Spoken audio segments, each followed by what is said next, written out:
You guys want to turn your mics on? Oh.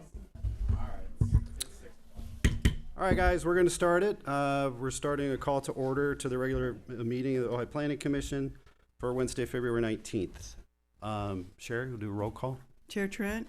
Here. Vice Chair Murphy. Here. Commissioner Bennett. Here. Commissioner Chesley. Here. All right, and Graham is absent. Yes. Graham's absent, sorry. All right, cool. So let's do the Pledge of Allegiance. Jonathan, if you don't mind.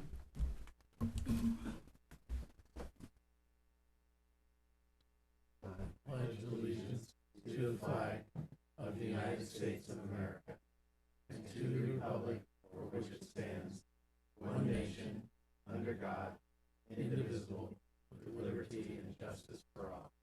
All right. Okay. Lucas, approval of the agenda? Approved as submitted, yes. All right. No changes. Approval of agenda is approved. Okay, so now we will move on to public comment. Again, this is for items that are set aside not for agenda. Again, these are just public comments, not for agenda. We can't respond to any of these. So if it's something that's not related to the design review permit or the lot line adjustment with this specific location, this is your time to bring that up. And I do have some folks for public comment, but if these are related to the item that we're discussing, item 2, you might want to move those to item 2. So if I call your name and you want to go to item 2, just let me know. All right, the first person I have for public comments is James Backlet, I believe. It's hard to read the last name. Beckett. Okay, Beckett. Got it. All right. And Mr. Beckett, we got 3 minutes. We're gonna have to stay firm on this because we got a lot of folks talking tonight. This is going to take me about 10 seconds. That's perfect. Right, because being the first speaker up here, I'm not ready. I don't know what the others are going to say. I just hope there will not be discussion about location. Is it correct that that's a done deal? That we're not discussing that tonight. All right, good. Yeah. All right. Yeah. It was too much last time. I wanted to bring up the issue of not meditation, which is good for all of us, mediation, because it seems to me we've got to decide urgently. The money is there, these guys are there, and it all seems that it can happen. I don't know if it demands mediation, and I don't know who the two sides would be. I seem to be tongue-tied. That's all right. Nervous before this whole amazing group. Anyway, thank you very much. Thank you, sir. Thank you. Okay, next up is Mattia Blacklock. Hopefully I got your first name right. I apologize if I didn't. Hi, Matai, close. Oh, like okay, good. Matai, but Matai. I'm here representing a bunch of natural builders in the local area that I've been apprenticing with. Really excited to hear about some plans that Straw Bale is being evaluated for the construction of the cabin village. And I just wanted to say that this whole community has such an amazing group of artisans. And I would really encourage exploring using local clay to employ a bunch of people in Ventura County and the local region to be able to also host and offer public workshops. Because we're at a point where this is one village, but there are thousands of unhoused people in the state of California. And I love that this city has taken a stand to try to listen to the people in the tents outside and to form these groups of people from across normal boundaries that aren't hanging out to come together and build together. And so it'd be really awesome to see some workshops and kind of training the new workforce who can come to replicate some of what's being done here and provide a lot of new jobs. When you look at the Eaton fire and the recent fires, cob is a fire-resistant building material. You can use your hands to build it with it. It's easy as someone who comes from a tech background to try and transition into a building workspace. It's been amazing to feel fulfilled and to be supported by the community here in going through that learning journey.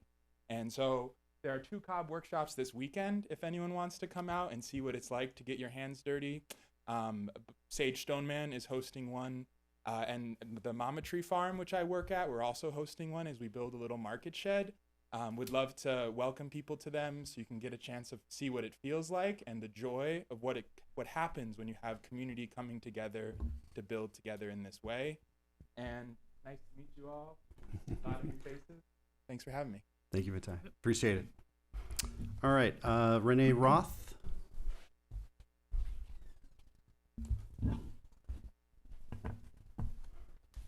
Good evening, members of the Planning Commission and the staff.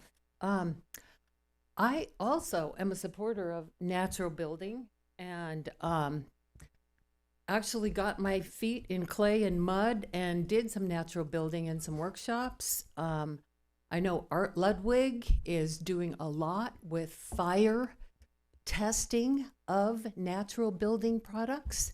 If you don't know Art Ludwig, you really should look him up and you really should talk to him. He has been testing the fire hardiness of these natural building possibilities. So I hope you follow through on that. Okay, that isn't what I wanted to talk about. Switch gears. Okay, I think it's really critical that Ojai's leadership, and that includes you, refocus on immediate life-threatening risks like wildfire resilience. I think we've been sidetracked in the past by the electrification, I'll just call them the electrification lobby. And we've done a lot of work, and I've seen you do a lot of work trying to get people to electrify. And I think you and the city council were hijacked, basically, away from what I think is the most important and pressing issue of our community. And that is fire resiliency, fire mitigation, fire home hardening. We must do more now. This is really important. Okay, we've only had 5.8 inches of rain so far. What's our natural rainfall amount at this time in the year? Anybody? 13.2 inches. We're at 5.8. When we had 5.8 this late in the year, we had a total of about 6.5 inches for the rain year, and that was it. What does that mean in terms of going forward? And fire threats and the possibility of threats. We're in danger. We're all in danger. So I urge you, I really strongly urge you to put on your agenda home hardening for future meetings. I know you were talking, Lucas, about not having a meeting in March. And I know it's a possibility of a topic that should be on the agenda. Could we please get this on the agenda? Could we please bring the community together and work together with the Ojai Fire Safe Council, with the Ventura Fire Department? Let's get the people together. Let's talk about what we can do and what kind of mitigation strategies we all need to know about and understand. Thank you very much. Thank you, Renee. All right, Sarah Beebe.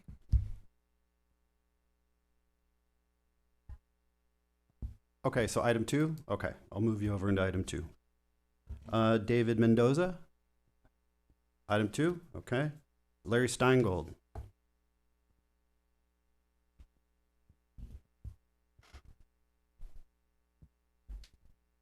Good evening. Good evening. Fire hardening, fire survival. Electric lines get replaced pretty quickly after a fire. It's going to take decades to replace Paradise, Palisades, Altadena. I like living here. I don't want to have to move. I don't want to have to, I like getting up in the morning in Ojai. So if we can put things on the books, get things proposed instead of more studies, we all know what to do. I mean, it's embers, it's removing trees that catch on fire more frequently than others, whatever. But let's do something. I mean, just sitting here and having another meeting next month, and it's on the future agenda, and it's going to be at City Council, and it's going to be on another future agenda, and that's great. Wonderful. See how well everybody's doing? And I've been called all sorts of names at this point. Either a obstructionist, or somebody who's out trying to do something. All I know is I'm trying to get the property ensured that it's clean somehow, some way, and it should have been done in October.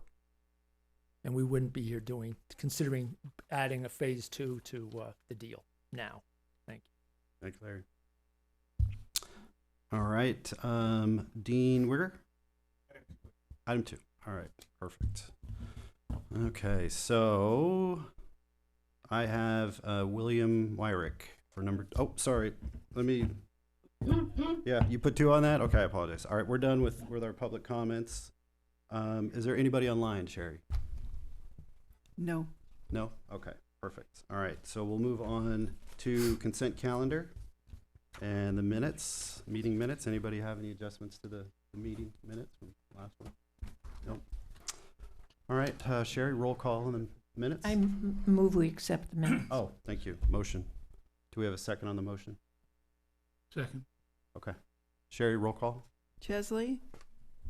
Here. Bennett? Here. Yes. It's a yes or no. Yes. Yes. I followed you. Chesley, Bennett, Murphy, Yes. Trent. Yes. Thanks. All right, perfect. Next is disclosure of site visits and ex parte contacts. I met with a couple of homeowners. I also met with staff, and I also discussed some topics over the phone with some folks who run Tent Town. So yeah, and I obviously walked the site as well. I have walked the site and I've met with staff. All right. I've walked the site and I met with someone at Help of Ojai, and I met with staff. I met with no one. I have driven around both the current Montgomery side and the alternate that was thrown into one of the documents we were looking at, the Ventura side of the property. And, Awesome. All right. So we'll move on to discussion item 2. This is a continuation from the November 6th meeting where we discussed the design review permit and a lot line adjustment for the proposed site. Lucas, did you want to walk us through? Yeah, sure. I've got Awesome. a PowerPoint presentation if I could have James put up. There we go. So tonight, we're going to be talking about the Cabin Village, the permanent supportive housing project. Next slide, please. My name is Lucas Seibert. I'm the Community Development Director here for the City of Ojai. To my right is Brian Shermer, Planning Aid Project Manager for this. And then to my left is John Fox, who is legal representation for this project, being the city as the applicant. The developer is Dignity Moves. You saw many representatives at the November meeting. There is no one here tonight representing Dignity Moves. Instead, they'll be here on Monday night, February 24th, where there'll be an additional discussion in the same location from 5:30 to 7:30. So I invite everybody that's interested in this project for tonight's discussion to have that carry over into Monday nights as well. The project architect who will be speaking tonight is Dylan Johnson. We also have a landscape architect, Kathy Nolan, who we've got plans that we'll be showing for that as well. The civil engineer is Caitlin Bush with Jensen. She'll be speaking later on tonight as well. Wanted to also highlight the things that are on the table regarding comments and input for tonight's discussion, and then things that are not on the table for comments and discussion, and I'll clarify that. The use, absolutely up for discussion with this body. This is a key piece. Additionally, the general plan, as well as the zoning for this, from a consistency standpoint, are on the table. Obviously, CEQA, the California Environmental Quality Act, is on the table. The site plan, which is going to be discussed by the design team, as well as the design from a building and landscaping standpoint. And then the DRP, which is a design review permit, and a lot line adjustment, are also on the table for discussion. And I'll be touching base on those briefly in the later slides. Not on the table for discussion and before this body, because it's not typically something this body would review or even be a party to, and that is the financials that have gone on with this project as it's evolved over the last year. Alternative sites. There's been lots of discussion outside of this meeting Alternative sites are not on the table for discussion tonight. If you've brought alternative sites or you have concerns regarding this existing site, save those for Monday and future meetings before City Council. The facility operations, this body, as well as these individuals right here, have very little understanding or interest in the facility operations on a day-to-day operations. We are not the professionals. We are not the experts from that standpoint. On Monday, you will hear from those experts from the county and from private practices that absolutely understand the day-to-day operations for a successful permanent supportive housing project. These individuals here, not the ones to give you the answers you're looking for, okay? So with that, next slide, please. Site conditions. These are existing site conditions.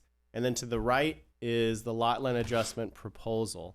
So in terms of the existing use, it is is currently being used as the Public Works storage yard. That area is highlighted in yellow, front and center here. The zoning is public or PL. The general plan designation is public as a designation of P. The lot size is approximately 1.74 acres in area. And then the surrounding uses to the north, vacant parcels, which are also owned by the city. To the west and to the south are single-family residential, also referred to as R1. And then to the east is the remaining public works yard. That area to the east is also its own parcel separate from this, but still owned by the city and operated by the city, public works yard. To the photo that you're seeing to the far east of this slide is really a lot line adjustment that's being proposed with this. The area highlighted in red is the proposed new line. The areas that you see in black are the existing lines. And really what this is looking to do is adjust the line to the south. Right now the line really kind of sits along the flat portion of the plateau, just to the north of this site. What we're looking to do is just to clean it up. Everybody already assumed that this line was already at the edge or the toe of slope. That ended up not being the case when we surveyed it. Sometimes that happens when you end up having it surveyed. So we're looking to adjust that and address that. It's a simple cleanup item is what we're looking at here for lot line adjustment. Now what that does do is it adjusts the numbers that you're seeing here, and it's more than 10%. So the reason why this is coming before this body is anytime that you're adjusting square footages that are over 10% on any of the areas that we're talking about, it comes before this body. If it's less than 10%, it can be handled at staff level. This is more than 10% for two of the lots. So because of that, the two smaller lots, because of that, it's coming before this body. And then this item will actually end up going to City Council for final determination. So with that, next slide. Remember the first piece that I mentioned was the use. The second piece was the general plan. And the third piece was zoning, right? Each of those within our use chart, there is not a determination or an identification for permanent supportive housing. That was very apparent, obvious at the November meeting. Staff, since the November meeting, went back to the drawing board to figure out where this permanent supportive housing piece fits into our current code. And we have a means and an operational piece in which to address a use that is not identified within the use chart, but could be similar to other uses within the existing use chart. The zoning is PL, or public, quasi-public. Because of that, there are a very finite number of uses in which this could operate under. Offices, government services is one of those uses that is identified within the use chart as a permitted use. Now, what that means from a justification standpoint, and it's certainly highlighted in great detail within attachment C of the staff report, but I'm highlighting kind of in a high level of what this basically means. From a justification standpoint, it includes state funding, as we all know, plus local control. What that means is this operation is not being funded through general fund. Instead, it's being operated through a state grant or something that we've received. a little bit out of the ordinary. Local control, because we already own the land, we're already managing the operation as it speaks. We're the applicant from this standpoint. We don't have a private entity, a nonprofit that's running it, taking it forward. In fact, it's the city that's taking it forward.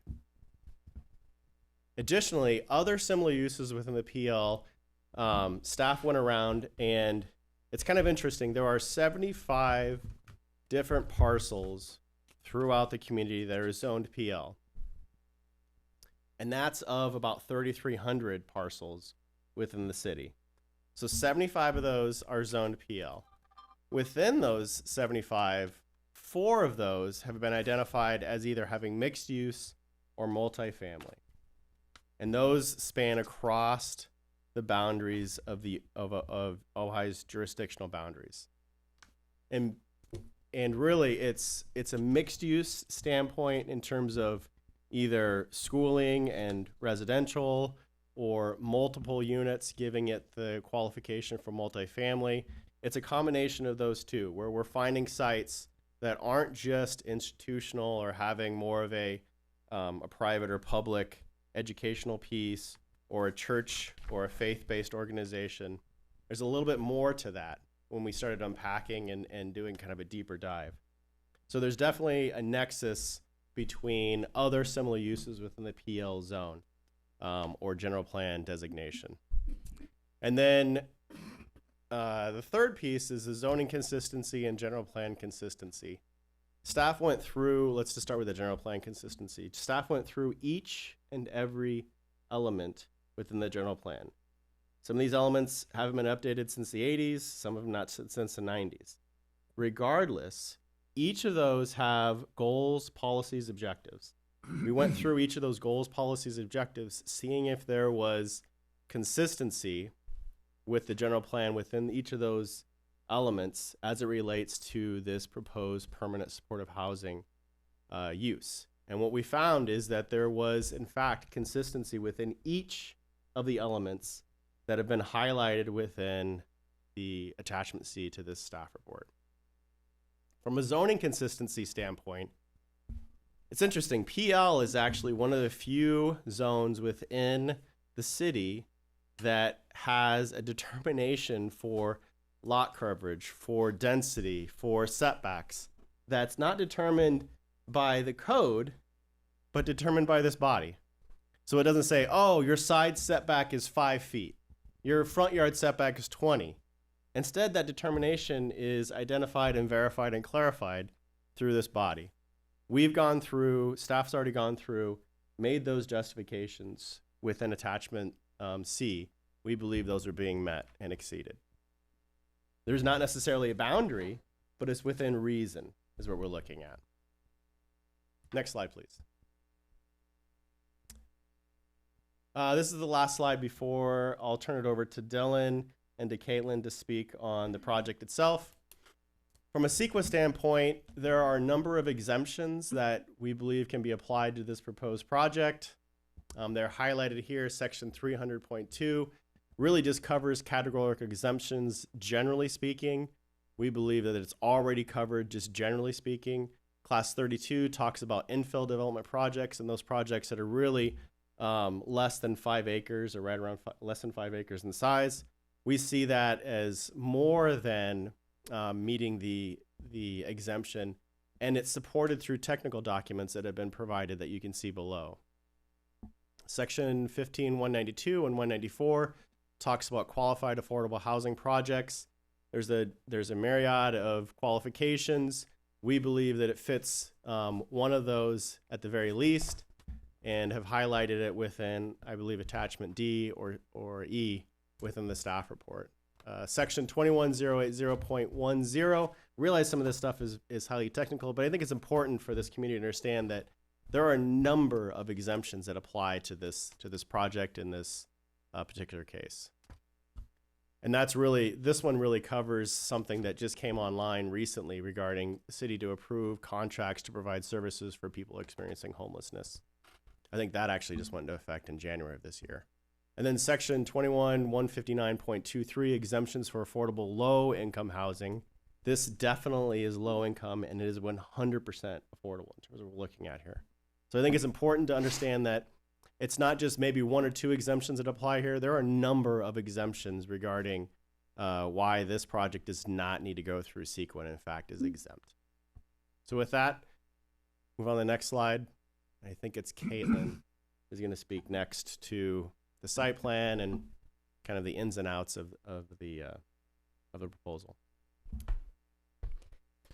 Good evening. My name is Caitlin Book from Jensen Design. I'm representing the civil engineer, and I will be addressing grading and site design for this project. The building was cited to make most effective use of the existing level pad on site and thereby minimizing grading. Vehicular access is provided with a driveway coming off of Montgomery Street. This driveway is also fire department accessible and is compliant with fire code. Pedestrian access is provided off of Montgomery Street via an ADA ramp. A ADA compliant path is also proposed to extend north up Montgomery to connect to the Ojai Valley Bike Trail. I believe it's approximately 1,300 feet to the north of the project site.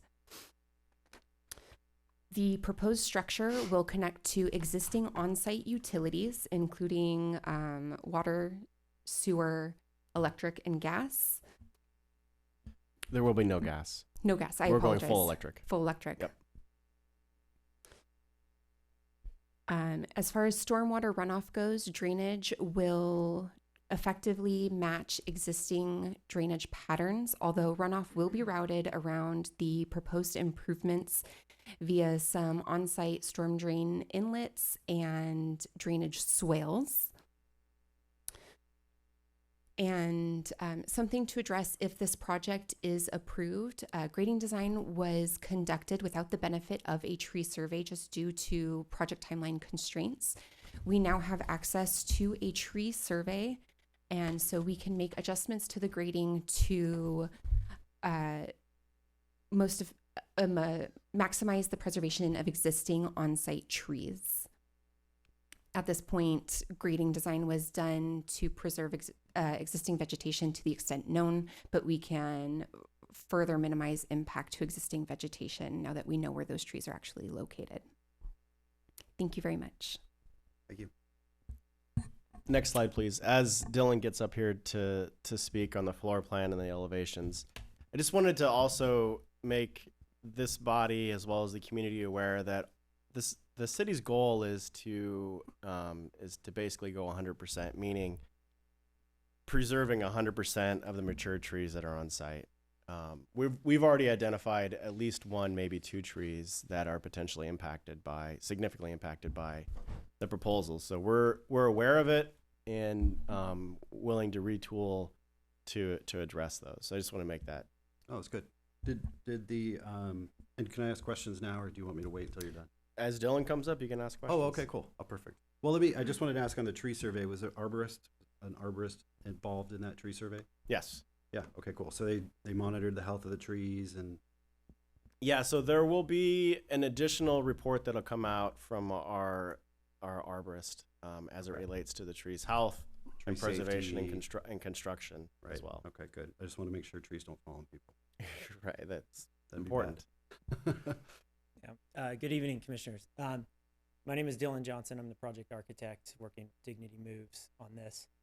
And as Caitlin explained, the siting of this building, the general size and shape and massing was really driven by the remarkable flat pad that we have here at the Public Works Yard.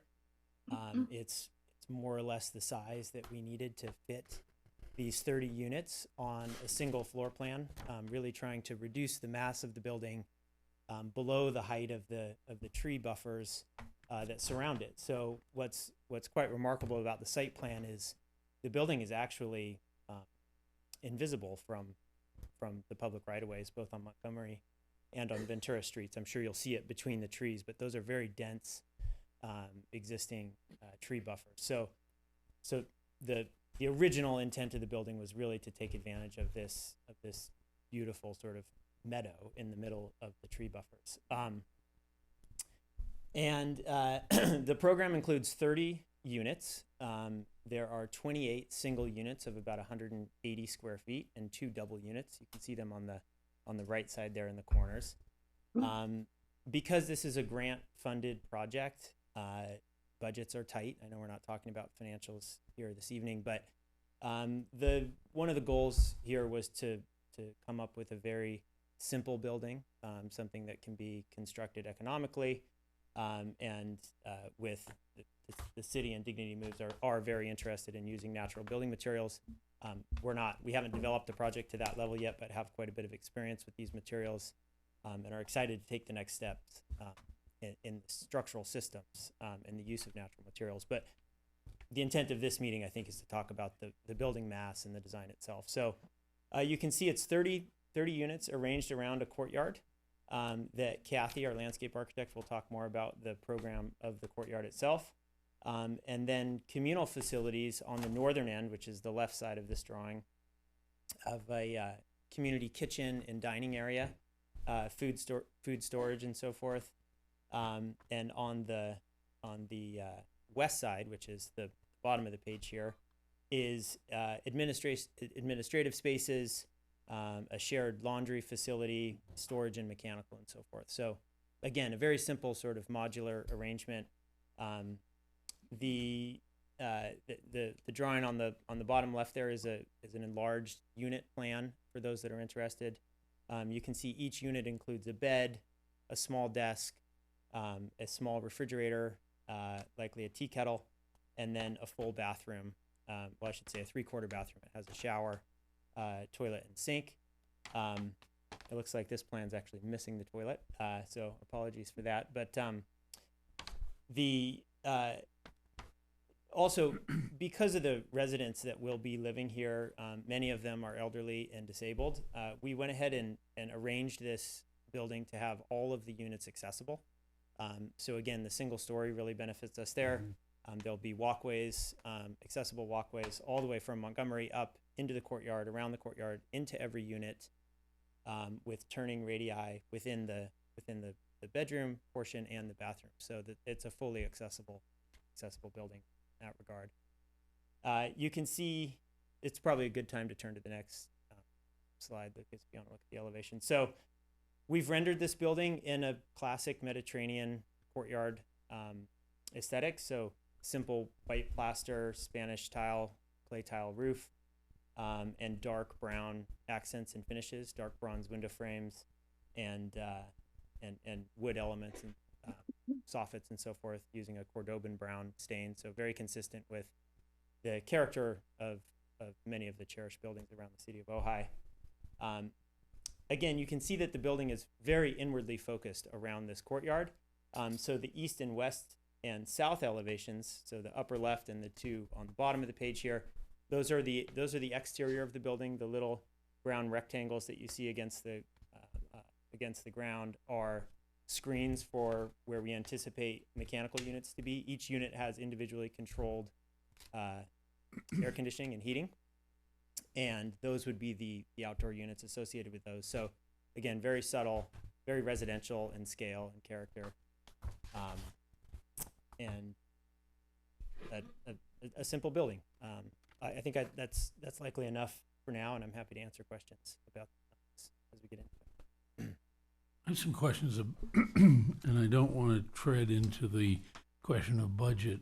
Sure. But I do want to know why there are no closets or inside bike storage areas for the tenants to put their possessions. It really stood out to me that Sure. there was no place for someone to put their bike except a bike stand outside. That's right. So you had if it was the rainy season and you had a bicycle, it was going to get wet and maybe rust. Yeah. There was no closet for hanging clothing in it, and so if you were trying to find a job and were changing your outfit, you wouldn't really be able to have a hanging outfit there. Jamie, there is a closet. There is? In each It's in the Yeah. bathroom. It's very it's in the small. bathroom, Yeah, and if yeah. you want to go Okay. back to the floor plan, I'm happy to. I'm sorry. Yeah. No, it's okay. It's I'm- it's very small. These are very compact units, and you're right. It's a function of budget and also the available site area, really weighing where the square footage is most valuable. And so the units on the lower left there, you can see that's a pair of units, and just between the bed and the shower is, I think it's a 28-inch wide little closet, which would have drawers below and a hanging space above. So, Okay, thank you. yeah, But, think of it as a hotel room. right. It's really about as. But I am thinking about the bicycle because I know Yeah. that a number of the younger residents do use bicycles, and possessions are Yeah. dear to the homeless as they are to everyone. But and they may be scarce, but they're dear. Yes. And so I just was wondering if that was purely a factor of the price to add that. The other thing is that in the design, I didn't really see a place for a comfortable chair to read in. There's a desk chair, so on a rainy day, you're sitting indoors and you have nothing but a desk chair to sit in. And I don't believe there are, and I didn't see it in the design, except for the eating area, any place for people, residents, to meet with each other and talk, unless it's the small round tables, the 4 top round tables, and if that's what those were intended for, I will remove that concern, but I am concerned that there isn't a place for people to be Sure. Yeah, when the weather's not good. Yeah, no, great questions. I think your comment about the bikes in the rain is an excellent one, and it would be quite straightforward to add A shed. roof over Yeah. the bike rack. So we have the trash enclosure and a garden shed there all together. So it would be Right. it would be a simple thing to add. I think it's a great The, comment. the other thing is, I think we have to project that there will be more and more electric bikes. Sure. And so having charging facilities there is Yeah, important as well. That's a great idea. Okay, thank you. Yeah, well, thank you. And to your other questions, yes, the intent of that dining common food area is for meals and for gathering. It is the indoor common space for the residents. And fortunately, being here in Ojai, much of the year they'll be able to meet in the courtyard. That's the Right. the big idea behind the courtyard: outdoor dining, recreation, and so forth. So, and to your question about a place to sit, it's an unfortunate, I think, circumstance of the square footage that's available here to for the units. We're balancing the available square footage on the site with the budget, and 180 in collaboration with Dignity Moves, we feel like that's the right size for these units, which does preclude that sort of sitting living room part of the program. But it's certainly a So you're saying 190 would be prohibitive? well times that extra 10 Times feet times 30. 30 is another Yeah, times 3,000 30, square yeah. feet, and it starts to frankly what happens is it encroaches into the oak trees. So we're trying to keep the building small enough that we don't have to impact the oak trees. So Yeah. the trees will be comfortable, but the Yeah. tenants will not. Yeah. Okay, thank you. Yeah. There's some Great question. opportunities within each of those units. I can remember when I was in college, I had an efficiency, and my bed was also my couch. And I remember putting my bike on the ceiling, where Yep. I ended up just elevating it from that standpoint. That works for bicycles that are not electrified. I don't know a whole lot of people are going to be able to lift an electric bike over their head and put it up on the ceiling. So Right. it I works think from it's that fine. from a Lucas? non-electrified standpoint, but unless you're Yeah, I guess I was not making an assumption that there was an enormous amount of room on the site, but it appeared that up where the sheds are at the top, the garden tools and other things, that there would be room to put in a shed that would be a place that bicycles could be put in and locked, and Lockers charged if are certainly necessary. something we can absolutely Right. look into as well, because that'll secure the bike and then keep it out of the elements as well. Right. We I- we do have some space on the north side of the parking area there, Mhm. so I think a covered bike storage area is a great idea. It's also south facing. We could easily add PV array there, which we're proposing on the south side of the main building, to provide charging as well. So I think these are great comments. And yeah, I was just curious, if you go to the other slide, the elevation slide, and I don't know if these drawings are, how accurate they are, but it looks like there's no windows on the east side or the west side. Is that correct? That's right. Right now, all of the fenestration, and again, this is largely budget driven, is oriented toward the courtyard. It's both budget driven and from noise to adjacent neighbors, really having everything, all of the noise and activity of this building focus into the courtyard, partially in response to comments we heard at the November 6th hearing. That is the reasoning. All of the interior space that you see on the other side of these walls on the south, east, and west are the bathrooms. Mm-hmm. So we've gone back and forth if we should add a window in the bathrooms, and that because the arrangement of the bathrooms, it then puts the window above the sink and the toilet.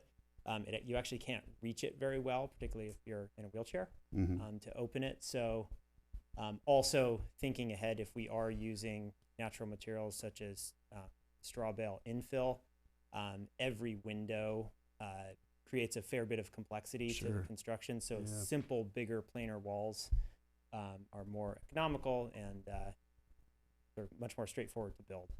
So those are all the rationale for not including windows on those elevations. And then it also looks very like monolithic, meaning there's no real architectural breakup. So when you look, I mean, it looks like and I could be wrong, but it looks like when you're looking at, for example, the west elevation, everything's flat. Like there's no breakup of the.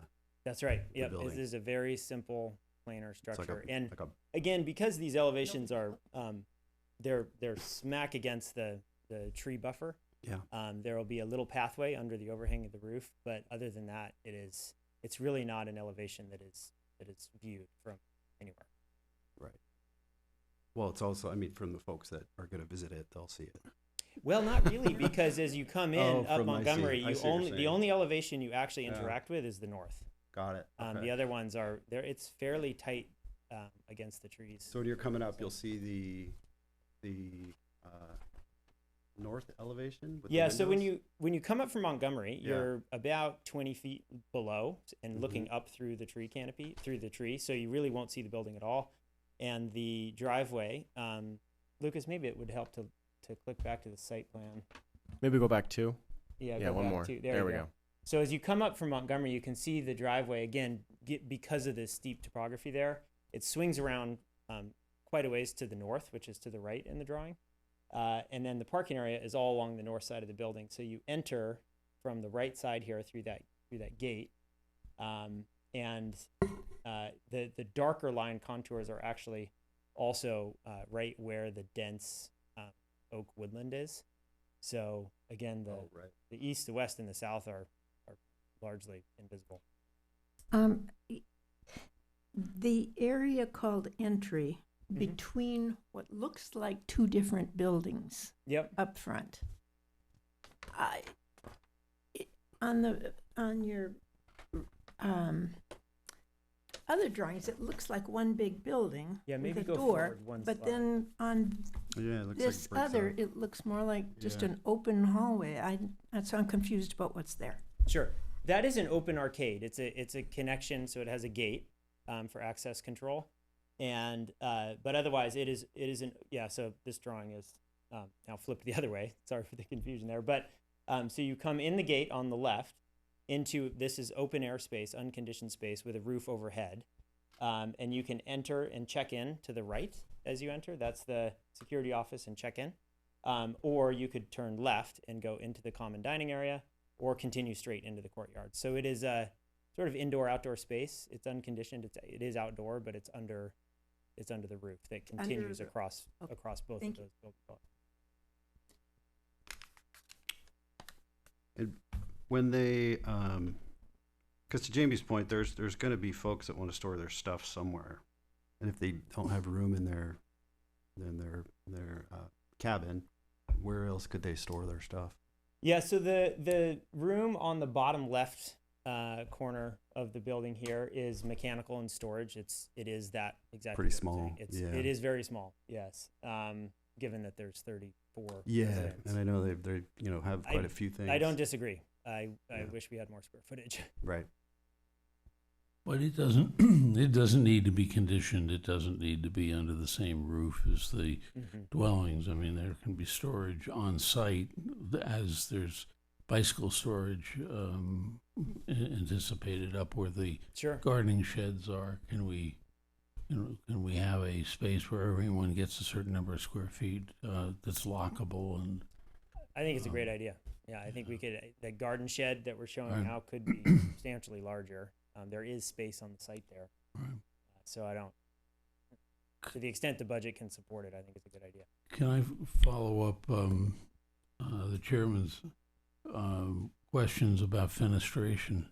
The only fenestration is around the door, is that right? Over the door and then to the Sides. to the side of the door, and there's none on either side, obviously, because it's looking into the rooms, the other rooms, and the back side.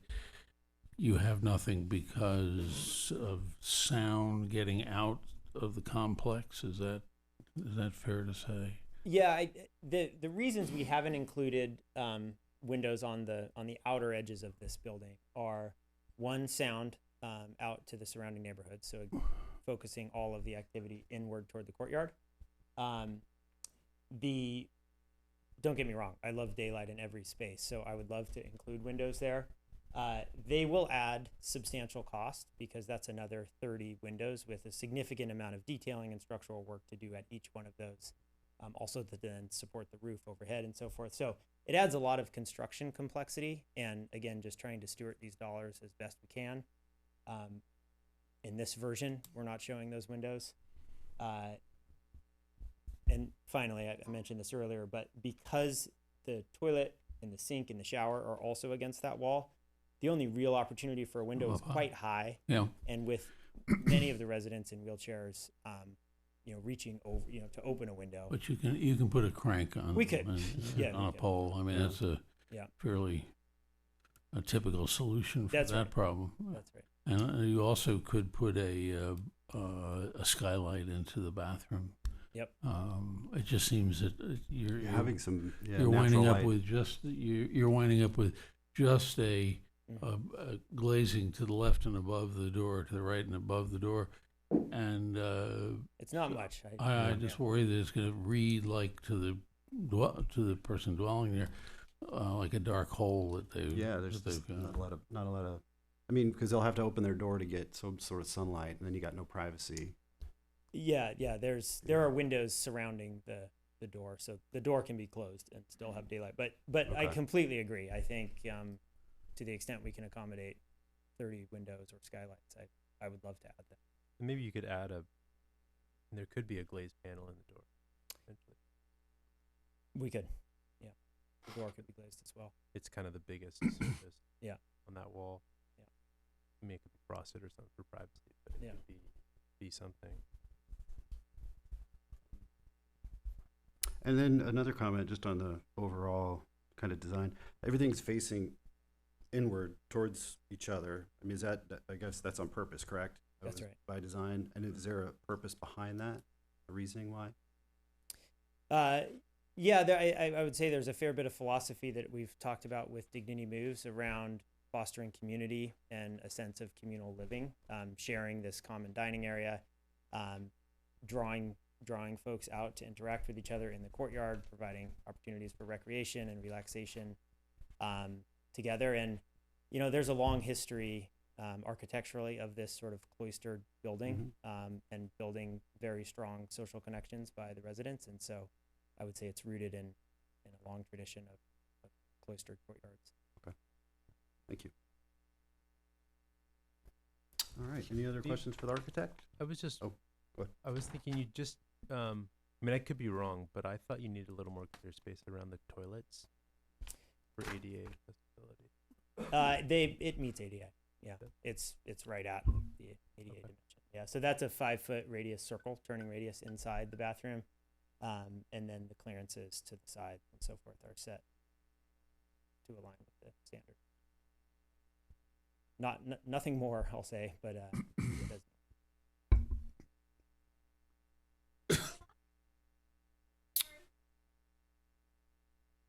Yes. Yeah, excuse me. Do you want to make a comment? You can come on up, but we just can't have shouting. Okay. Okay. Thank you. Yes, there will certainly be locks. Yeah, and we haven't detailed the hardware schedule yet. So, with regard to how the keying and locking mechanism works, we haven't gotten there yet, but it will have locks. Yeah. Okay. All right. Any other questions for the architect? Is it okay? Okay. All right. Jamie, can we move forward 2 slides? Thank you, Dylan. Sure. I've got Kathy Nolan to talk through some of, I think, one more slide. There we go. Is Kathy here?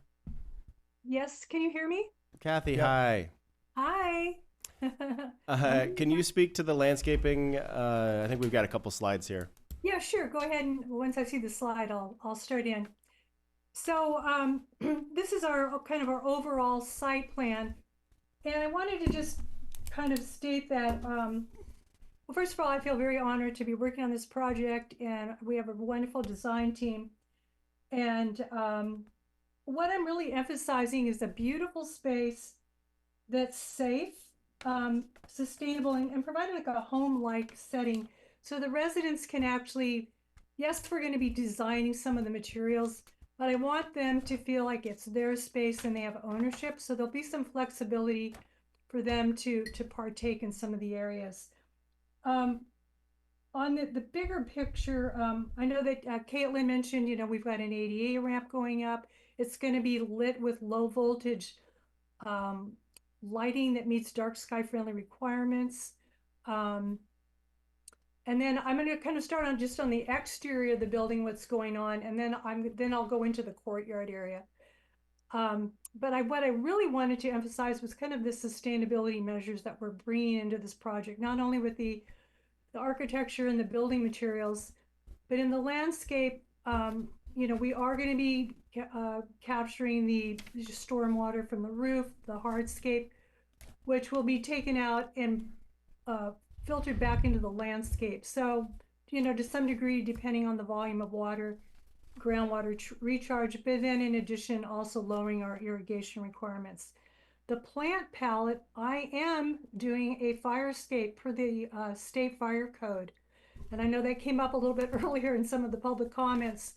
And I know it's a hot topic here in Ojai and, throughout the state. So we will be doing a fire escaping fuel modification plan. I also wanted to point out, you'll see some hatched areas on this plan with planting. That's subject to change per the comments that were made earlier. Once we get the new, the arborist report with the tree locations mapped into our plans, including the tree protection plan, and Caitlin does her new updated grading, my exterior planting, so I mean the exterior on the building, will actually be driven by what happens with the trees and the grading. So it'll probably look a little bit different. I've got another slide coming up, a couple slides up, that'll show you a sample of the plant material. But once again, it's California native plants. We're going to meet the fire escape zoning areas. So, and I'll just give you a little brief touch on what that means. So zone 0 is the first 5 feet from the edge of the building into the landscape. And essentially, it's ideal a no planting or very minimal planting zone. No mulch is allowed. The only place that I'm showing planting is going to be at the front entrance of the building. And then on the south, east, and west side, there Dylan has designed 2 walkways. But the only other thing you're going to see there, it will either be like decomposed granite or gravel, because per the fire code, no to minimal plants and no mulch. And then considering the fact that we're surrounded by this oak woodland, which we will, by code, need to keep trimmed back 10 feet away from the building. We'll be looking at that as well and doing some site cleanup to meet what I would call like fuel modification requirements or fuel maintenance. So that's generally what's happening out there. And then I know it's kind of been briefly discussed, but we do have the trash can area. I love the bike idea. I kept toying with that too, with having a covered area. So if we can have it covered and locked. And I think the comments about the storage, we have plenty of room to do something up there. So this is on the north side of the driveway, on the north side of the driveway or property. And then also we do have a small, what we're calling a pet relief area. Many of the residents do have pets. They're going to be, sleeping inside with their owners. But we wanted to make sure we had something not in the central courtyard, but somewhere that was close and accessible for the pets. And that will be there as well. I also wanted to emphasize in the planting, Caitlin had mentioned that we were going to have some infiltration areas. I usually call them like a bioswale or rain garden. And those will be using California native plants as well. And then, let's see if there, that's just kind of the general, and I'll be open to any questions, but I think I'll go to the next sheet or slide. Before you leave, go ahead. Before you leave this slide, Catherine, what is the space or the distance for zone 2? Okay, so zone 1 and 2. Yeah, so zone 0 is 0 to 5, and then actually Right. zone 1, you actually start at the edge of the building. I think on my plan there's a mistake, it says 5, but it actually starts at the edge of the building and goes 30 feet out. Then zone 2 begins at 30 feet and goes like 100 feet from the building. And there are requirements about the mulch. I have some notes on the plan. I probably don't need to read into all of that. You did mention approved bark mulch, and I'm wondering what that is. What that is. So that would not be in zone 0, but in the other areas where we might need mulch per I'm not sure if it's in the state, but I know the county of Ventura in their code. So our fire department lists several different types of mulch that is acceptable and some that isn't. I don't probably need to go into the details right now, but for instance, there's one called gorilla hair, which isn't acceptable. So they tend to have a more low flammability rate. But I also wanted to emphasize in my notes that if you go out to the site right now, there's a very dense layer of natural leaf litter that acts as a mulch. But per the fire code, you want to keep it at a maximum of 2 inches. I have that on the plans right now. And of course, when we do our final plans for the project, I'll have even more information. But just being really aware and cognizant of doing this firescape landscape. And then any other questions on this sheet? No, thank you very much. Sure. And if everyone's okay, I'll go to the next slide, which is the courtyard. And I really apologize that it looks so dark in the center. I'm going to try to explain it. I think it just, my copy here is lighter, but I'll do my best. So basically we start on the north side of the courtyard, which is adjacent to the dining and, the check-in area. What I've done here is I've actually designed an outdoor dining area. The tables that I'm showing are not necessarily the tables that are going to be selected, but I show enough to accommodate all the residents, the staff, and the visitors, an overflow of visitors. But they can be moved around. There's enough room for ADA access between the tables. And even if there was a portable barbecue, for instance, stored up in the tool shed, for celebrations or what have you, it could be rolled in and brought into the space. In the center, there's a number 2, and I apologize once again, it's not showing up that well. That is a central shade tree. I was a little challenged once again because I have to select a tree. Well, number 1, I want it to be low water use. I want it to be fairly clean as far as maintenance goes. But I also want it to be 10 feet from the edge of the building per the fire code, or easily maintained to stay within that 10 feet. so inspired by the cloister gardens, I have a couple photos up here, inspiration photos. I chose a fruitless olive, so we're not going to get fruit, which can be very messy. And I think it's going to look beautiful and it's going to function. On the south side, I'm showing some seating. Once again, not secured to the ground, but seating that can be, if somebody wanted to sit alone, they could. 2 or 3 people want to come together. If you wanted to form a big circle, you could. And or you could bring in more tables and chairs if you were having the community on board for an event, or even for seating. So what I'm really trying to do here is give this opportunity for flexibility. So if you wanted to sit alone, you could, but if you wanted to sit in smaller or mid-size or a larger group, you could move things around and do it. On the 4 corners of that dining and seating area, I have 4 18-inch raised planters with small citrus.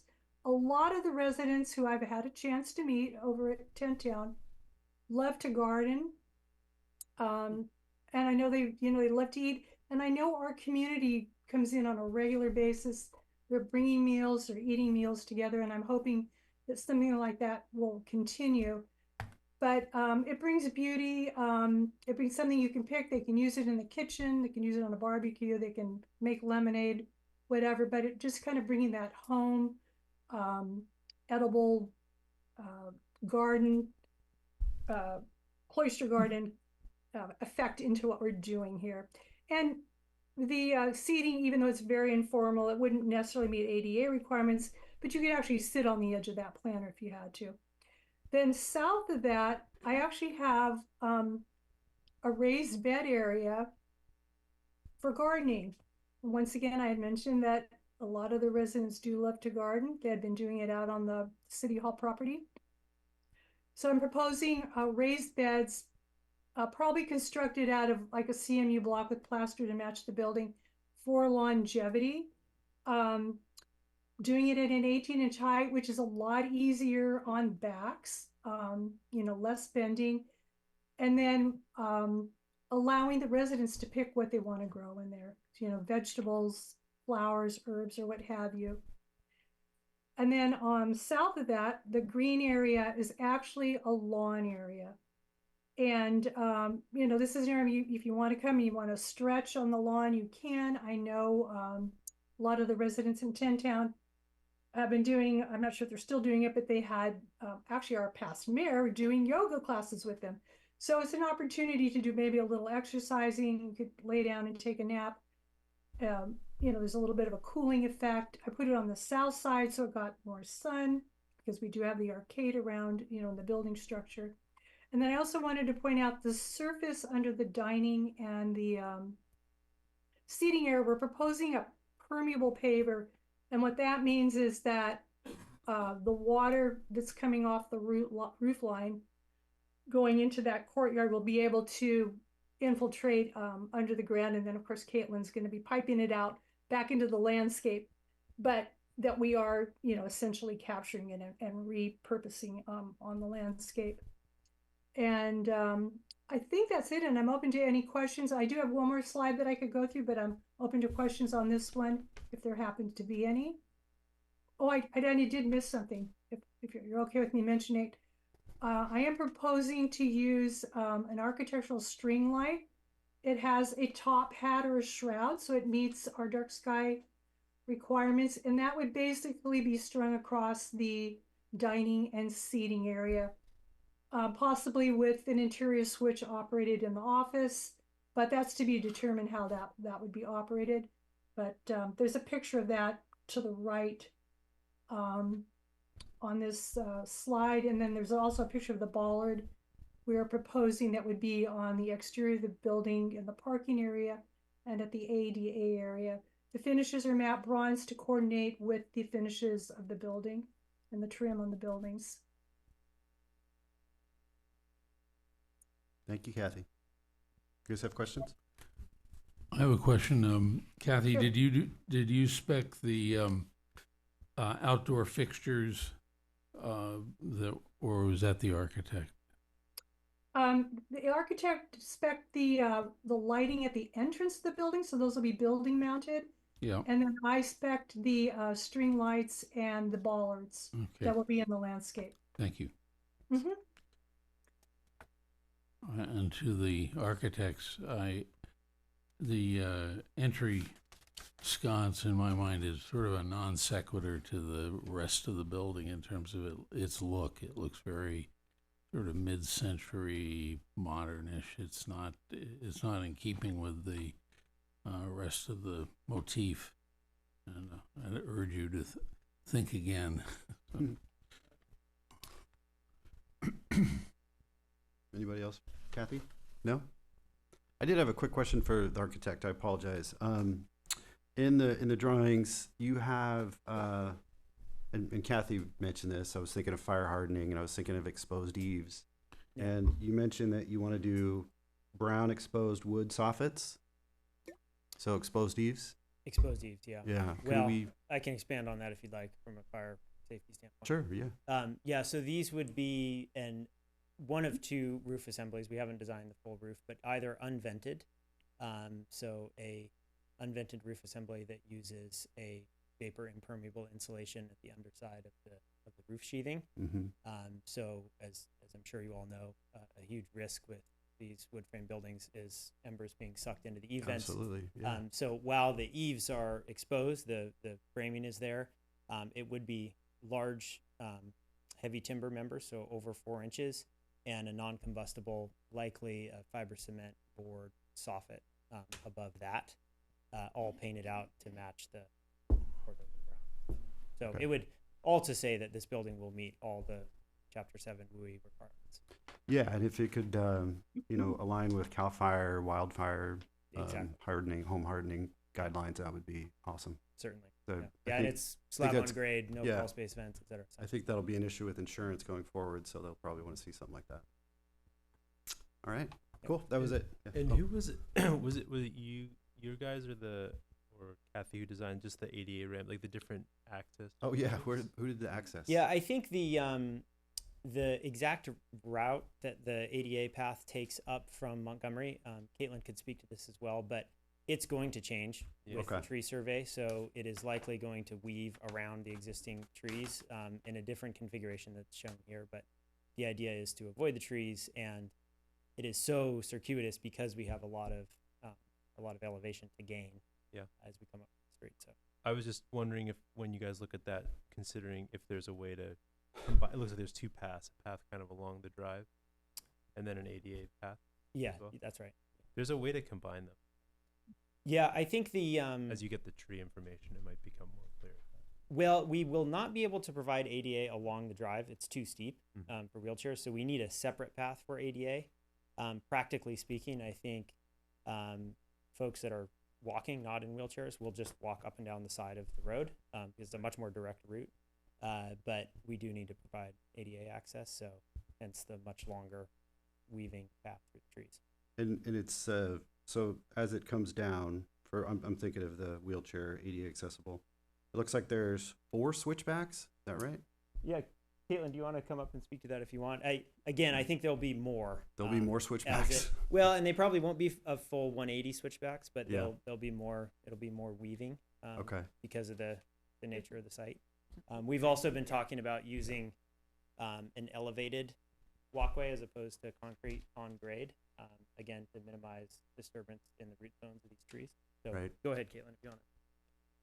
Yeah, Dylan summarized that pretty well. I think you are correct that there are 4 switchbacks, but Dylan had touched on previously that we're looking at approximately, I think, 20 to 25 feet of elevation gain quite a bit. from Montgomery Street up to the structure. Right. And so the number of switchbacks is just trying to minimize our impacts to the trees, and we are still meeting building code requirements with maximum run lengths for ramps and level landings for wheelchair accessibility. Right. So with considering all of this. Oh, yeah. Could you explain a little bit more about the elevation, the possible elevated ramp? Yes, so rather than grading out the entire hillside to accommodate this ADA ramp, we could explore the option of having the ADA ramp on essentially piers above grade with railings. So Would that be a Like a- wooden structure, or, I assume? it would be compliant with building code. I think Dylan can touch on a little bit more detail on that if we'd like more information discussed now. Yeah, for reference, we actually had this same issue at the Santa Barbara Museum of Natural History, providing an accessible route in a high fire zone in Mission Canyon with a pretty similar character of building. And there we used concrete piers in the center that just came up between 4 and 8 inches to a foot above grade. So we didn't actually need railings. We just had curbs, cane curbs to maintain. And the surface was a non-combustible wood product. It was Trex, a version of that, or a version of a synthetic non-combustible Class A rated decking material. So I encourage anyone to look at the Natural History Museum. That's built, but it would be a system that could work here as well. Thank you. And I apologize, before you guys leave, to go, once they hit the road on Montgomery, to go north towards Ojai, there's it looks like a long, and we were talking about it, is that a DG path? There is an ADA compliant DG product on the market that we are looking at. We had opted to use this DG product as opposed to a more classic concrete sidewalk with curb and gutter to try to maintain the feel of Montgomery, keep it more natural and less city-like, less industrial. Are you concerned over time that will obviously have some wear and tear on it and decay? This product that we are looking at does have a binder in it to help prevent erosion like a traditional DG product would experience. Okay, so even with heavy rains, because I mean, there's a pretty steep slope. There's a lot of water that comes down Montgomery. It'll handle all that. That is my understanding. So we won't have folks on wheelchairs that are trapped, that can't get out of there. Correct. This is an ADA compliant product that is intended to maintain its ADA properties. Okay. All right. In one of the letters that we received, there was a reference to another alternative, which was a pedestrian access to Ventura Street rather than Montgomery, which was dropped for, among other reasons, that the concern of the safety of pedestrians with trucks coming in and out of the parcel that will be now adjacent and is the city parcel where vehicles will be kept. Is the only issue on that parcel the vehicles coming in and out, or is there some other reason that because as the writer of that letter said, and it's true, if somebody's leaving this and wants to go up to the supermarket, they got to go way over there and then way over there. If they take Montgomery to Ojai Avenue and cut across, whereas if it's Ventura Avenue, you get to the top of Ventura Avenue and Westridge is right there.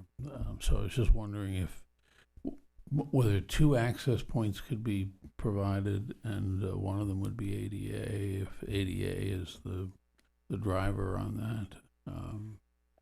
No, I'd like to jump in on that same point.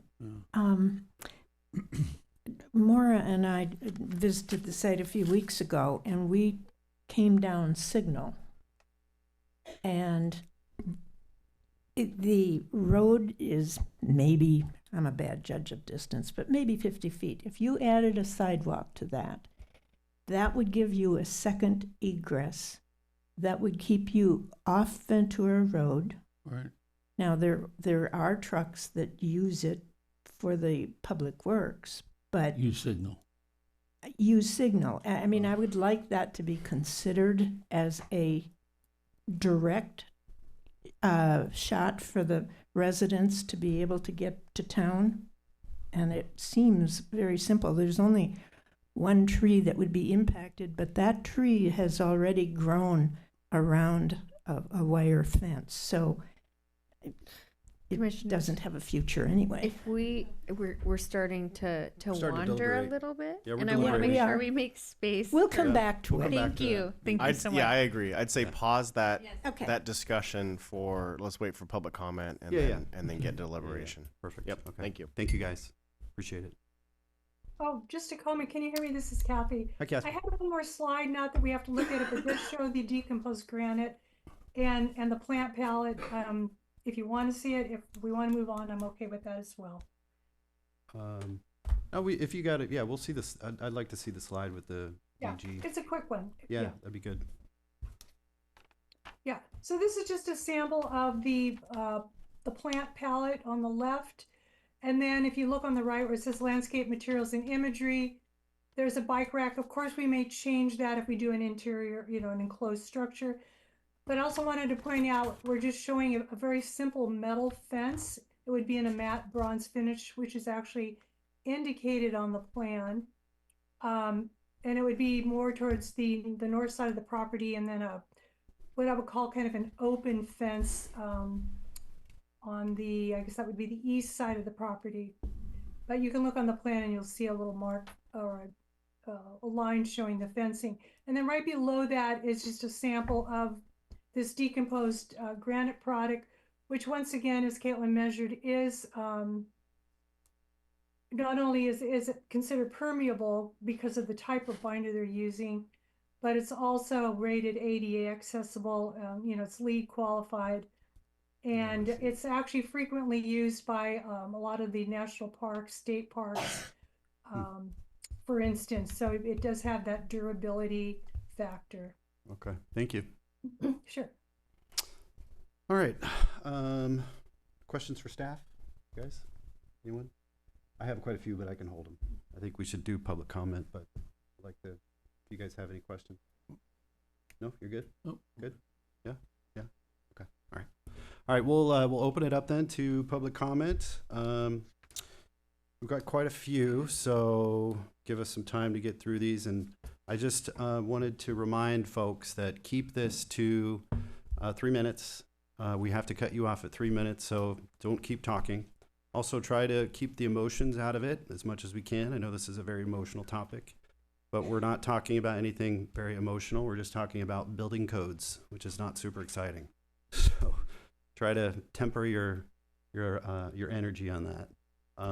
Okay, so. And then finally, Oh, sorry. Yeah, hold applause, no applauses. Yeah, thank you. Yeah, and off the table is financials, alternative sites, and Correct. facility operations. Just want to remind the public on that. Yeah. Thank you. Yep. Okay, so with that, we'll open it up. So first, I've got Anita Cram.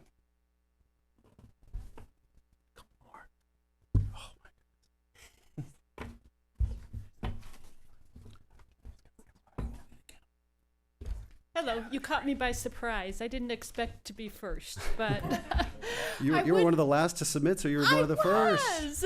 So anyway, I want to just thank and congratulate everyone who's put all this work into this. I think it's amazing. And I think the lot adjustment makes sense.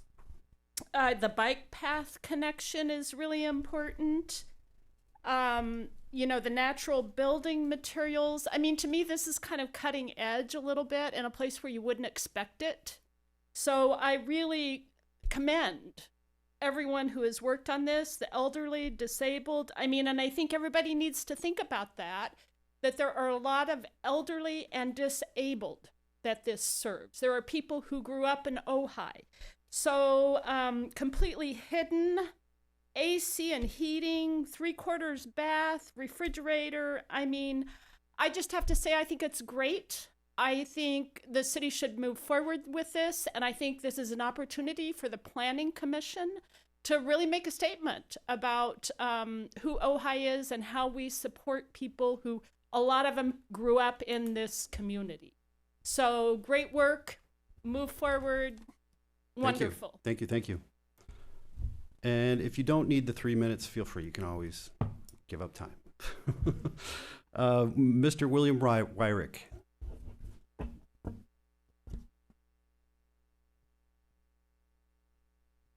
Just a few disparate comments I want to make very quickly. Number one, thank you, Judy, for your comment about path of travel, because common sense. A path of travel that's very expensive to construct, that goes all the way down and then all the way up, takes away from other better uses of money. Connection to Signal Street makes common sense. And that gets me to the other point that I want to make about the overall site. It's not an alternative site, Lucas. Comment. What I really like about these staff reports is they are chronicling the history of our city.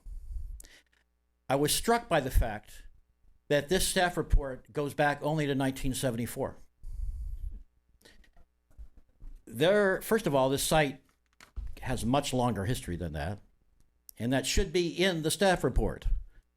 Number two, how is it that the history only goes back to 1974 when the city commissioned a master plan for this area dated in August of 1973 for Libby Park development? This was considered part of Libby Park. Seems like a hole in this documentation. Number three, we had pushed forward for a memorandum of understanding with the county to open up the underutilized Sewell Park site. Among other possibilities was joint use of a very underutilized public works yard in Sewell Park to provide more degrees of freedom for regaining that sense of Libby Park master plan, integrating this type of use into a Libby Park master plan, into an overall, livable community integration plan. Obviously, there were some thoughts about other uses for this site that didn't include public works all the way back to 1973 that is not documented in any way, shape, or form. And why not get out of our agency silos and maybe think about increasing degrees of freedom for design by, what are we doing with public works yard in this Libby Park site, and what are we doing with the existing movement of areas, and so on and so forth. I would like to see that. I'm running out of time. I want to make one more comment on a really practical level. Bathrooms without ventilation, with at least a window or some kind of specific. I can tell you, managing these kinds of situations, if you do not include bathroom ventilation, you got a mold problem. So please think about that. Thank you. Good point. Thank you. Larry Steingold. Part 2.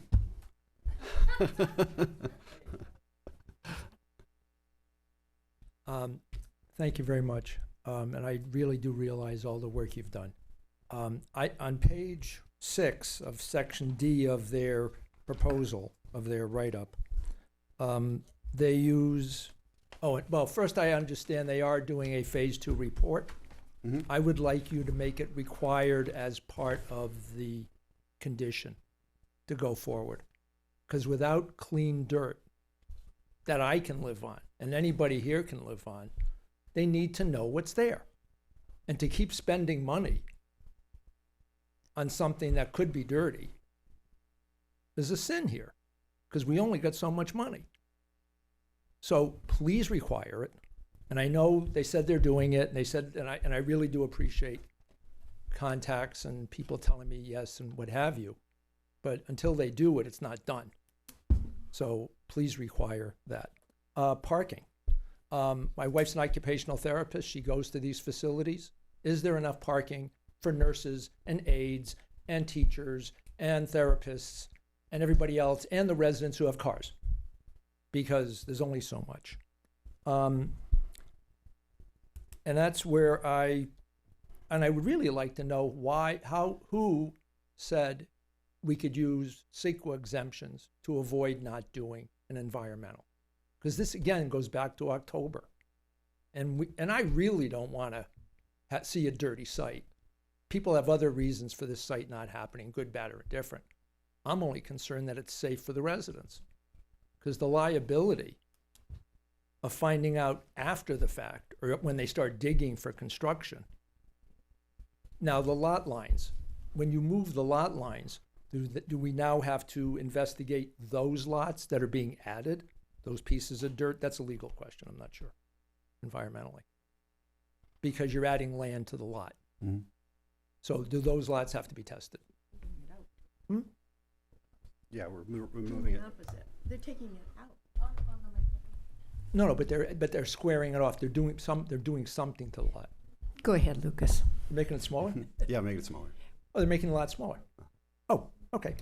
Well, then you're taking land from this piece to adding to the other. To the northern piece. Right. So Those you've got to two make lots- sure it's clean. See, when you add it to the other one, you don't make it dirty. Got it. All right. And thank you very much because it's an impact to the city. Thank you. And solar tubes and windows help with fans in the bathroom and vent and mold and storage. Because please, look what they store here. So it'd be nice if they could have lockers built into the side. I don't know how, but they need a place to store stuff. Because hotel rooms are nice, but these people are living there permanently. Thanks, sir. All right, Dave Patrick.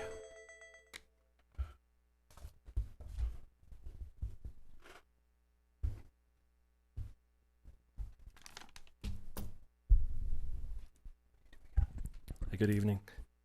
Sorry, I'm a little bit stymied as to what we can talk about, can't talk about, but I understand, as you said, zoning consistency and that this is zone PL, is public land. I'm sitting here hearing a lot of justification for converting public land, which isn't accessible now, to high-density housing. That, by the way, requires a check-in area with security. That's alarming. That we're justifying that conversion of public land that I'm assuming that a lot of the other public land in Ojai is parks and actually publicly available and accessible. And we're going to turn it into high density housing that has a security area. The CEQA, the list of exemptions that were listed, it just screams that we're in a hurry and the residents' health isn't important here. Because to my understanding, this parcel has been used for over 60 years as a mostly outdoor maintenance facility. There's very little built-out buildings on it. And up until recent years, it wasn't required to disclose what was stored or even spilled on that property. It's already at or over capacity. To my understanding, there's 30 residents in Tent Town. And we're building this very nice-looking building for 30 residents. Then what? Seems like we're going to be over capacity by the time it's built, if we're not already. Is there any consideration or allocation for water use, since each of these 30 units has its own restroom facility? I know my family, I have a family of 6. My wife and I, 3 kids. My father lives with us. We struggle to meet our allocation. Is there anything going to be in place to keep showers, toilets, sinks from running excessively, continuously? Because to me, that draws into the environmental piece, which is water usage and drainage. All that water that's running down the sink and down the shower, down the toilet of 30 times 30 has to go somewhere and comes from somewhere. I'm also surprised to see that it's okay to put lawns in again, because I know not too long ago it wasn't. At the local Little League baseball fields in Oakview, they went to remodel one of their fields. The infield was damaged. They ripped out their lawn.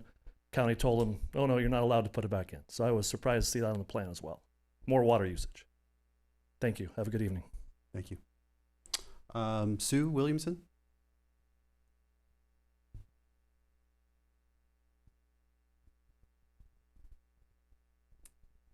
Good evening. I want to congratulate everyone who's worked on this. I am just absolutely thrilled with it. I think it's going to be wonderful.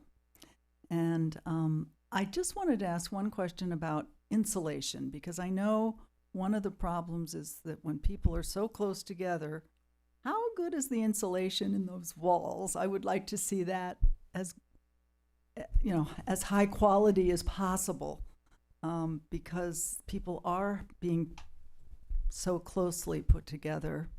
And I also really like the idea of maybe a skylight. Tubes aren't expensive, the 4 bathrooms, and the mold issue, it does need some kind of thing. So I think people are bringing up some really good points that don't seem to be terribly expensive, but in general, I think it's a fantastic project, so needed in Ojai. It's going to help so many people, and I just want to congratulate everybody that's worked on it, and it's great. Thank you. Sue. All right. Leanna McNeely?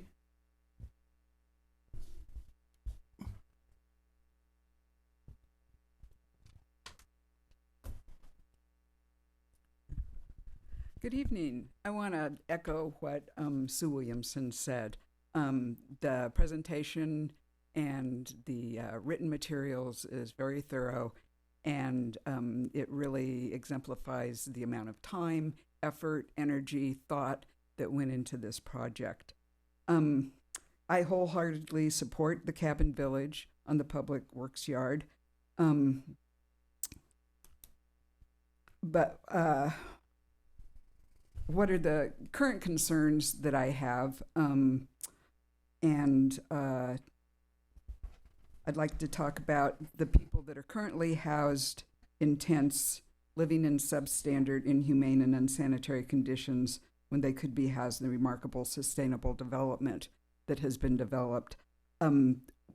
There's been so much kicking the can down the road, and I'd like to see this project move forward so that people can be housed.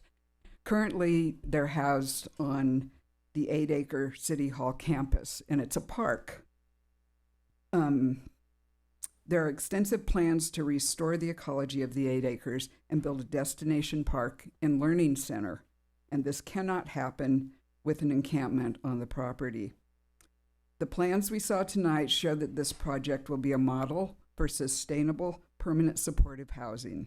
These plans demonstrate what is possible for a small town, given the resources that Ojai has been so fortunate to receive. For over a year, we've heard opposition and excuses why this project should not be built, why the people in OTT do not deserve housing, why no site within the city limits is acceptable, why the people living in OTT are former teachers, nurses, service workers, our former neighbors should not be housed anywhere near residential neighborhoods. This unfounded fear and static is meant to derail the Cabin Village, and we as a community need to unite around this project. The site's already been approved by City Council. This is a sustainable, attractive, well-designed, ecologically innovative development that deserves your support. Thank you. Thank you. All right. Bradley Smith?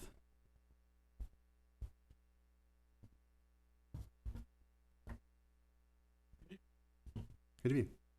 Leanna McNeely is my wife. What she said. You could say ditto. We got it. I strongly and enthusiastically support okay. the location that's been chosen. I think staff has done a wonderful job in trying to address all of the issues before they even came up. And sure, there are some issues that are down in the weeds that came up tonight, and I think it's a good thing that it did. It gives something to think about. But anyway, y'all did a good job, and I, again, am very enthusiastic for the project. Thank you. Thank you. Mm-hmm. All right. Let's see. All right, that was Bradley. Daryl Ralston.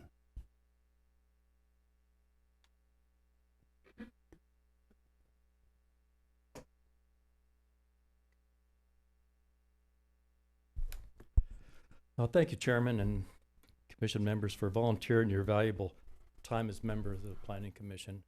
I do appreciate it. My name is Daryl Ralston. I've been a resident of Ojai for 46 years. And I wanted to highlight a few issues tonight, and I feel like we're being censored and what we can talk about, what we can't talk about. So I think the project is beautiful. It looks great, but it's in the wrong location. And I guess we can talk about that Monday. However, according to the administrative report, it proposes a very significant infrastructure improvement referred to as a concrete ADA ramp leading to a decomposed granite walk path that parallels South Montgomery Street to the equestrian bike trail. The ramp will be highly visible from Montgomery Street, and due to its hazardous proximity to the high volume of vehicle traffic coming off of Creek Road, it's going to be dangerous. South Montgomery Street has a significant curve with 2 entrances and exits to Libby Park tennis court parking, and it's going to be a hazardous route for any pedestrian and even more difficult for handicapped persons. Other properties offer safer alternatives for pedestrians, and they should be considered. Thank you for your interest, and I'll save the rest of my comments for the open meeting, whatever that occurs. So Thank you. just to correct, on Monday it will be about operations of the site. When it goes to council again, or when this goes back to council, will be an opportunity to talk about the site, and it will be agendized. So there will no location discussion on the Monday meeting. Monday is about the operation of the site. Yes. So like the financing. It's and the support services. Okay. The got it. day-to-day, The day-to-day what it will be operations. happening at the site, informational, all of the support folks like the county, I believe Dignity Moves will be at that meeting as well. Got it. Okay. All right. Mr. Miley, you want to bring a card up, sir, if you're raising your hand? I mean, yeah, actually, Andy, do you want to come up and talk about, hang on, Bill, Andy wants to say something. Yeah, it'll just, yeah. Thank you so much for letting me jump in. No worries. Gilman. Just to clarify and not deflect, on Monday, this body, when we heard the first rendition of what we're talking about tonight, there was a lot of programmatic questions. What services are going to be offered? How are they delivered, etc. Monday's intention, Monday the 24th, 5:30 here, is to have the experts here, the people who do the delivery or oversee it, and us to ask questions of them. I will learn also. We're all going to learn about that.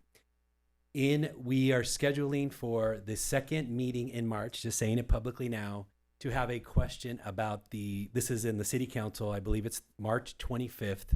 We will bring up the location again, knowing there's a much comment to happen here. So the meeting on Monday will be about program, not location, but March 25th, the second council meeting will be about location. Great. Okay? Great. All right. And also to clarify, I mean, what we're talking about tonight is the design review permit that will be going in front of city council. The design review does look at aspects of the general plan. It looks at zoning. So anything related to zoning, high density housing in that location, that's all applicable. So yeah, we can talk about the site specific. We can't talk about why it was chosen or other options, et cetera, but we can talk about this site in particular in that regard. Hopefully that's clear. Bill, you're up. Mr. Miley. Hello.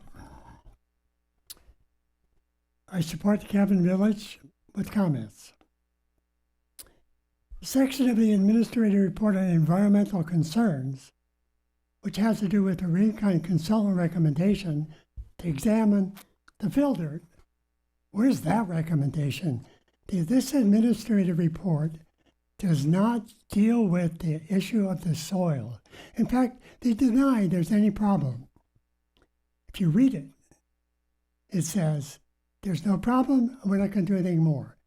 And that's wrong. They may have failed to add the current, what I hear is going on, that there's going to be a fill dirt exam, and they're going to do a phase 2 study. What the hell is happening here? This is really bad. Then on section D, page 1 of 6, category exemptions, there's a paragraph that states there were soil tests done down to 5 feet. That's kind of BS. Where was that report? Where is that report? And then there's a company mentioned saying solid soils and geological consultants. I didn't hear anything about that. That's really badly missing. Okay, there's supposed to be offices for the caseworkers. Where are they? Cabins should have internet services. What about a shade sail over the open area? that South Ventura Street should have access. The city owns two small quarter-acre lots north of where this site is, and there could very well be the trail goes up and remove the vegetation. So I disagree strongly with the fact of removing that access. Help of Ojai caseworkers do not provide medical and mental health services. There's a paragraph in there that says it's going to provide intensive services. That was part of the grant. The paragraph below it says there's no intensive services on the site. Come on, let's get it straight. Nutritional meals should be added at least once a day by help of Ojai. The site location is very important. If you look at Google Earth, you can measure the distances. The nearest house on Persimmon Hill is 480 feet. And the water source, it's not Lake Casitas except in a drought. It comes from the Ojai aquifer. Thanks. Thank you, Bill. All right, Mick Froelich.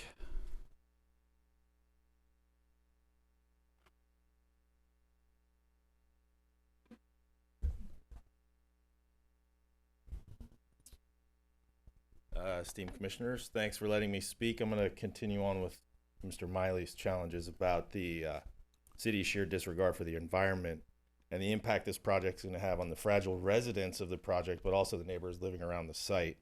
After reviewing the published Phase 1 by Rincon Environmental and this presentation, it would appear that the city is ignoring some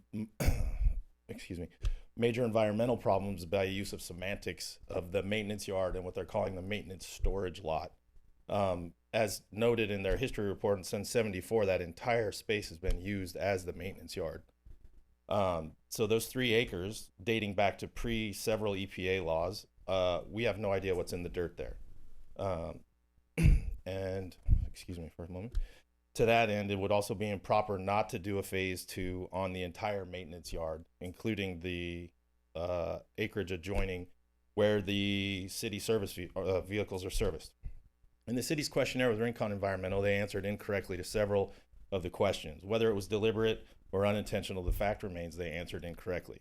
To the naked eye, from above ground, you can see that there are several containers of used motor oil, used coolant, and other toxic chemicals stored less than 50 feet away from the lot line adjustment that they're proposing. That means the land is most likely toxic.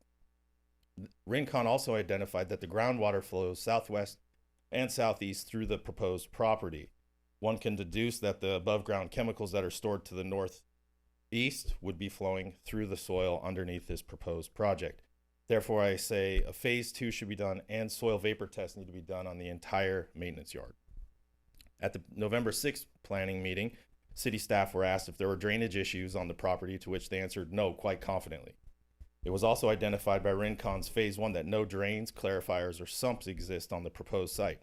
Today I saw a few planning commissioners at the driveway, and you noticed the proposed ingress-egress to the cabin village, and I'm sure you noticed the French drain and all the hay battens that surround the entire driveway.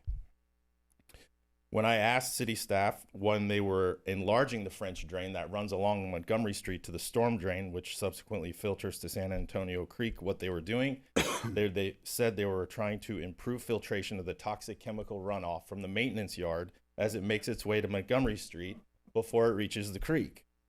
I called the Public Works office. They verified that reasoning, but said it was authorized by previous staff, so they weren't sure if that was accurate. With only layman's observations, it's obvious the site's dirty, and they shouldn't be doing any developing, and frankly, the maintenance yard should be removed from the residential neighborhood and a new site should be found. So for Lucas to say that this site is CEQA exempt for several reasons and not answering our attorney's challenges about those reasons, I question. Thank you. Douglas LeBaire.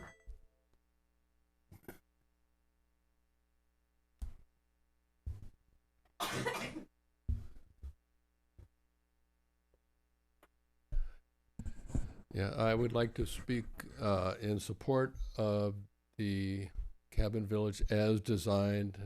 I've looked at it and thoroughly, and I really think it's a great idea, and it's a great plan.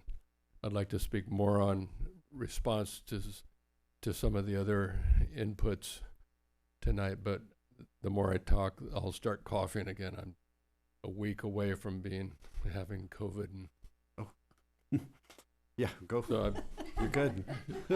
Thank you, Douglas. Delaney DeVere.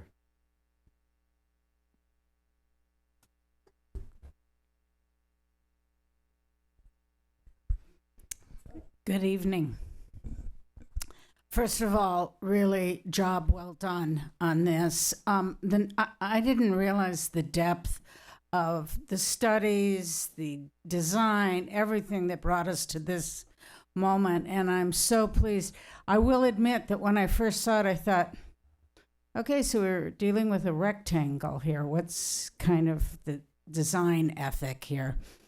Aesthetic. And but then I realized once I read it, and I read Kathy Nolan's part and the design, and I saw stuff, I went, oh, this is the historical hacienda look. This has worked for the Southwest for hundreds of years. It's smart with regard to heat and shade and trees and the whole lot. I mean, I was so impressed, and I know Kathy, her work will be right on spot with, you know, if they're really, 2 minutes. If it is true that we're doing straw bale construction, I don't know if that's been solidified yet or not, but I would like to be a real proponent for that, because I don't know if you guys ever went up to the Ojai Foundation after the Thomas fire. They had just recently put in staff housing up there, all with watering systems and everything else. Thomas Fire came through. Staff housing was a pile of twisted metal, and the two buildings, the council building and the greeting building, were the only two structures standing, and they didn't look like they'd taken any problem at all, and they were the two straw bale and earth built homes. So if you're concerned about fire, this is definitely the way to go. So I like that you're using a local builder who's knowledgeable about these. I hope you can pull this off. It would be terrific. And all of the environmental things that have been, you know, the solar display, the rainwater catchment, all of it there's been such thoughtful design here. So I love, you know, because I live here on Blanche and stuff, and so I drive by there or walk by there all the time. And now it's become like, can I see in? You know, what if I stand over here? Can I see in? And it's really hard to see the place that this is actually going to be. So for neighbors who are concerned about the look of it and being in their neighborhood, no, this is an improvement. It's been a junkyard, for God's sakes, and it's going to now be a beautiful historical looking hacienda building. I don't think there's any question on this one. Let's go. Thank you. David Chapman.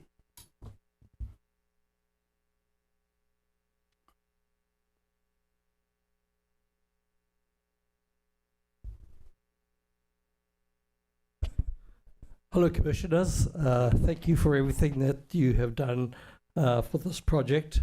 I'd just like to add my comments and reiterate that I strongly support the selection of the public works yard as the site for the cabin village. This is going to be a beautiful development that will provide shelter and services for our Ojai unhoused population.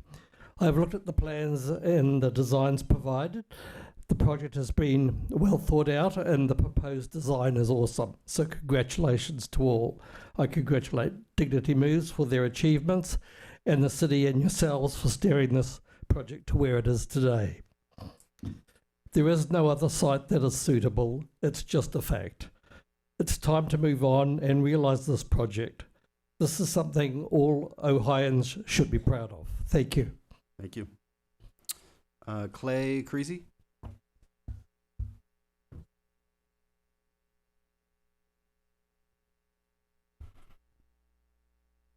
Thank you, Commission, for hearing my comments tonight. And I appreciate the fact that the location is not on the agenda.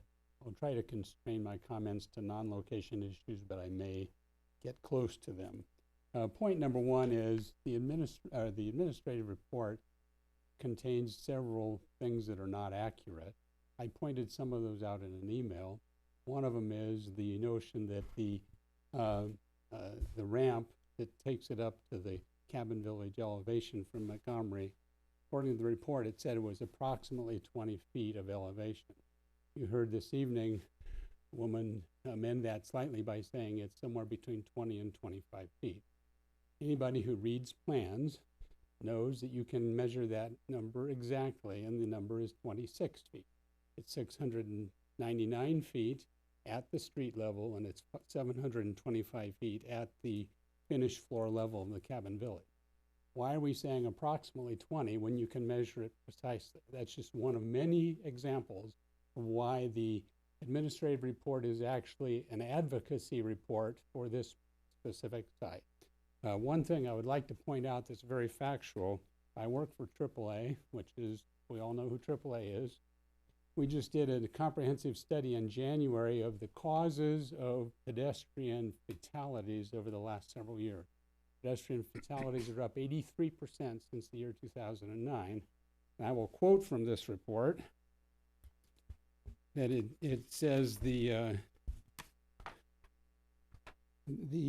high percentage of pedestrian fatalities and almost the entire increase since 2009 occurred on urban arterial roads under dark or low light conditions. That's exactly what South Montgomery is. It's an urban arterial road. It is dark conditions. You are putting these people at grave risk by taking them down a ramp that has to be over 100 yards in length with 4 switchbacks and 5 L turns. 90-degree turns under the current scenario. Who knows how much longer it will be after they wind up redoing it for avoiding trees. Well, I've negotiated that giant ramp. I'm now going up a dark Montgomery. The cars on Montgomery, have you done a traffic study to see how many cars go by? It's about 1 car a minute.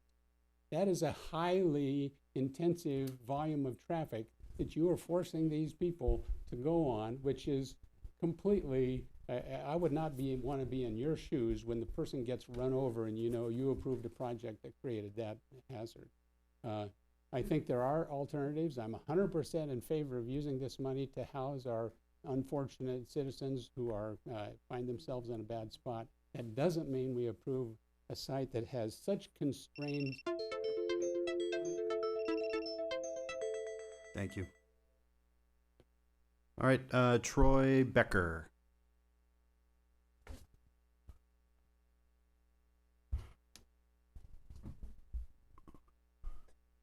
Good evening, commissioners. Thank you for the opportunity. I did want to tell the audience, I used to be a planning commission member, you can talk about whatever you want. So they're not censoring you. They just may not consider what you're talking about because it's not in their purview. So no one's censoring you at all. Right. Okay. I agree with a lot of things that are being said on both sides. I love the idea of the natural building techniques. One of my concerns is that if the gentleman in Sage, I know some of those people built it, you'd be under budget and it would look great. The problem is they're not going to build it, and we all know that. And that's unfortunate because you've really got to go to a builder, a developer that knows how to do these kind of projects. My concern is the aesthetics of that building. I've read a lot of plans, and we're just seeing this little depiction up there, and then you see it built, and you go, wow, we should have put those windows in. That should have been smooth stucco or mission style. I think you really should focus on what we're going to build no matter what it is. Mm-hmm. And I realize the location hasn't been decided. It's not final yet. That city council can change that anytime they want. But regardless of budget, you still have to think about budget. That's why this walkway is a big discussion, because once you start putting piles and piers in and elevating, it's more expensive than on grade. We all know that. So I've got some concerns there. I think the other thing that bothers me is I would rather build a home for these people, and I'm talking about a larger room.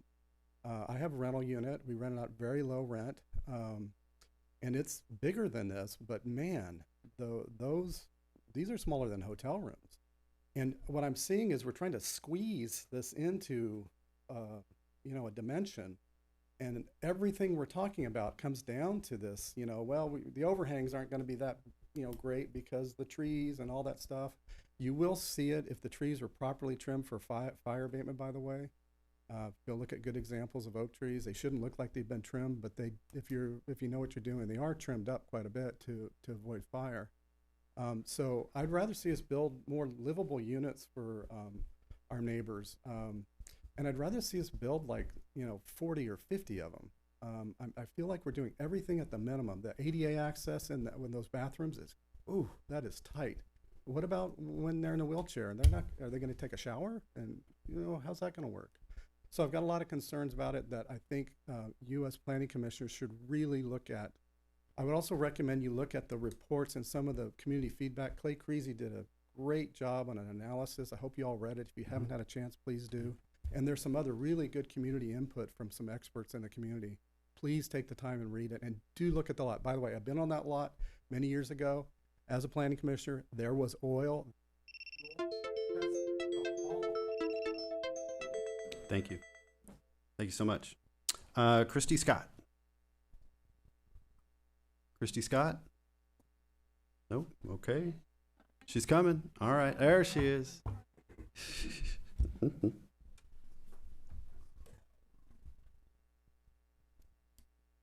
Good evening.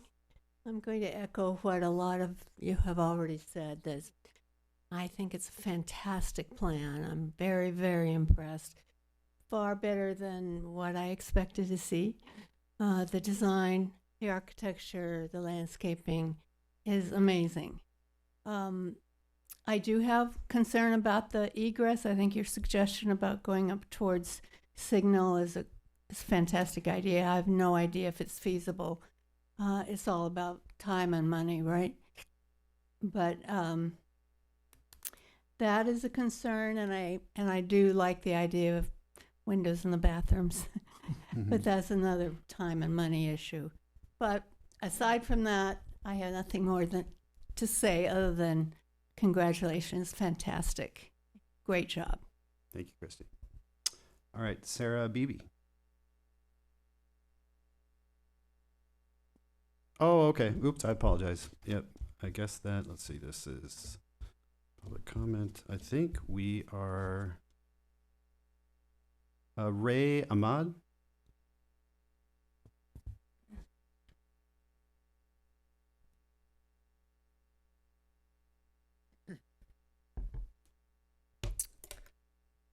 Greetings, commissioners.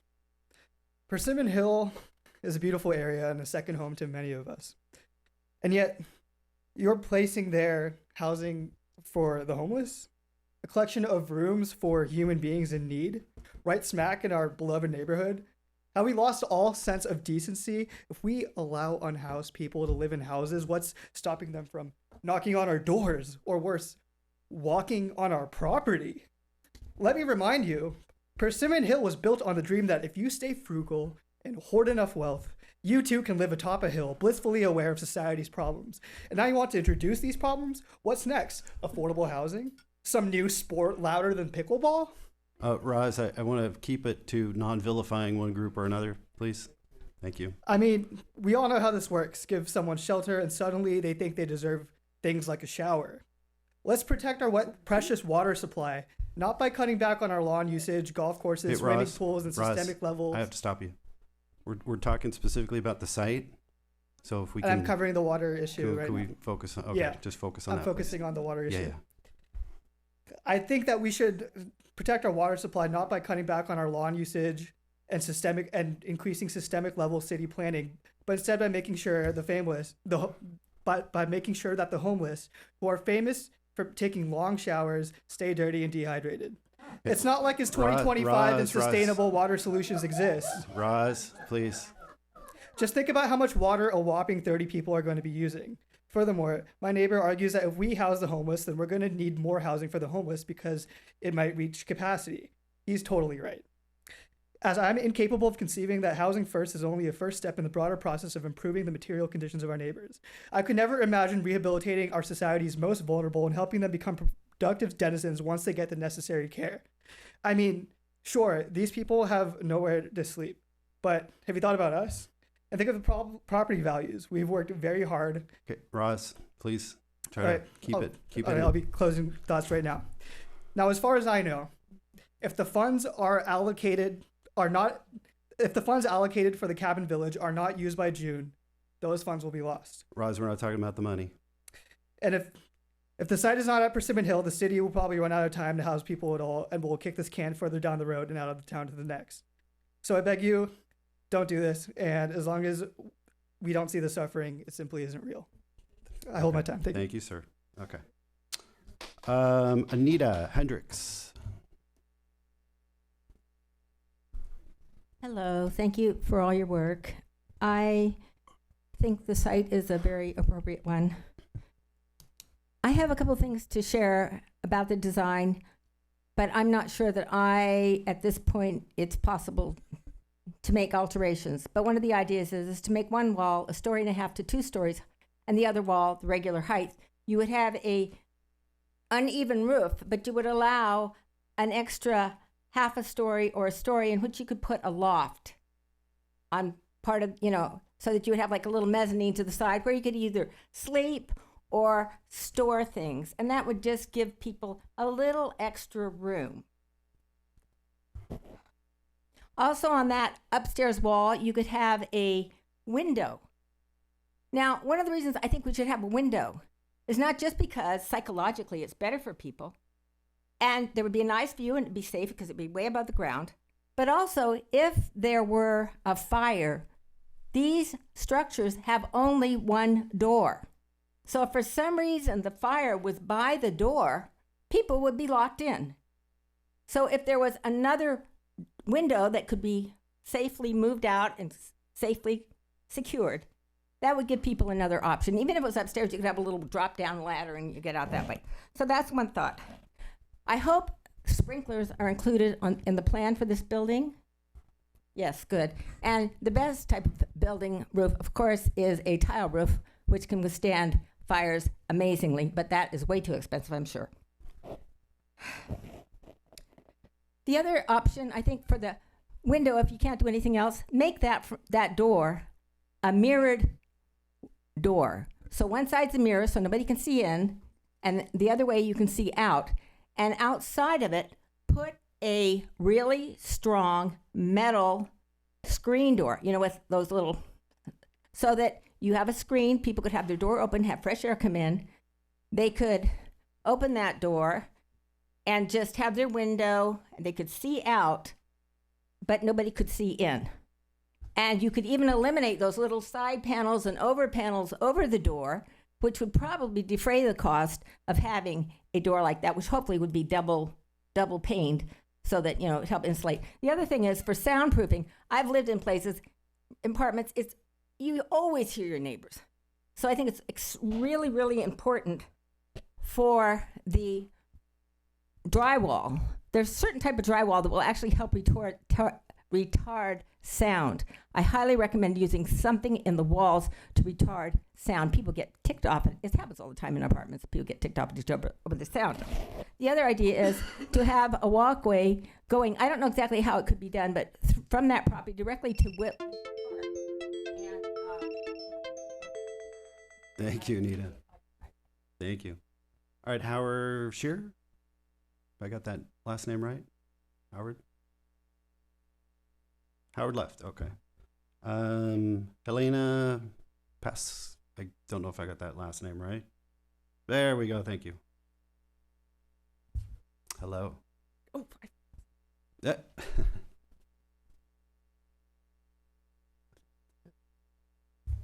How are we doing? We're doing pretty good. I think we're done. This is my first time to the Planning Commission. Bearing gifts? Wow. Oh my goodness. From the heart, to listen from the heart. That is awesome. I've Thank been, you. Thank you. Thank you. Learning council. And, Bribery gets you everywhere, right? okay. So, thank you for listening and having me here. I've come to the city council meetings, And I actually was at the first city council meeting when the proposed Dignity Moves project was there, because I was with the Ceasefire Now group talking about the ceasefire in Gaza. Thank you, Lord, for letting that happen. But when that came and I saw that project, I knew how important it was, because I had actually had a few people come and stay at my home who were in the encampment, who had showered in my home, who are in the encampment. So this issue is very dear to my heart. I don't think housing should be a privileged only for those people who can afford it. And I feel that in our society right now, that's what housing is. I don't know if you've been to downtown Los Angeles and seen what's going on there. Or I grew up in Van Nuys, and I went there just recently, and the situation as well. And so I'm so excited that this project is coming to fruition. But it seems like there are a lot of problems that are coming along the way. And Larry, where's Larry? Mm-hmm. Larry brought up the issue about the contamination, and somebody else did, the gentleman about the Planning Commission. And I don't want this to hold it back. And if this is an issue, I really hope that you will all address it before we're going to have to go through lawsuits, right? And you all see those lawsuits coming. And we're looking at one right now with the city council and $365,000 for that. And in this litigious society, we need to make sure that all our T's are crossed and our R's are dotted, right? So please make this decision based on the facts, because this can be such a beautiful place for so many people in our community. And what was mentioned as well is that I also agree these are too small. These homes are too small. And the gentleman, the architect himself, said they were like hotel rooms. And I was under the impression that this was supposed to be a permanent housing project. So that also needs to be looked at. And the mental, issue of the space. So I just thank you again for spending so much time here and allowing us to let democracy work and let us come and talk and be part of the process. So I thank you again. Thank you so much. Casey Abbott.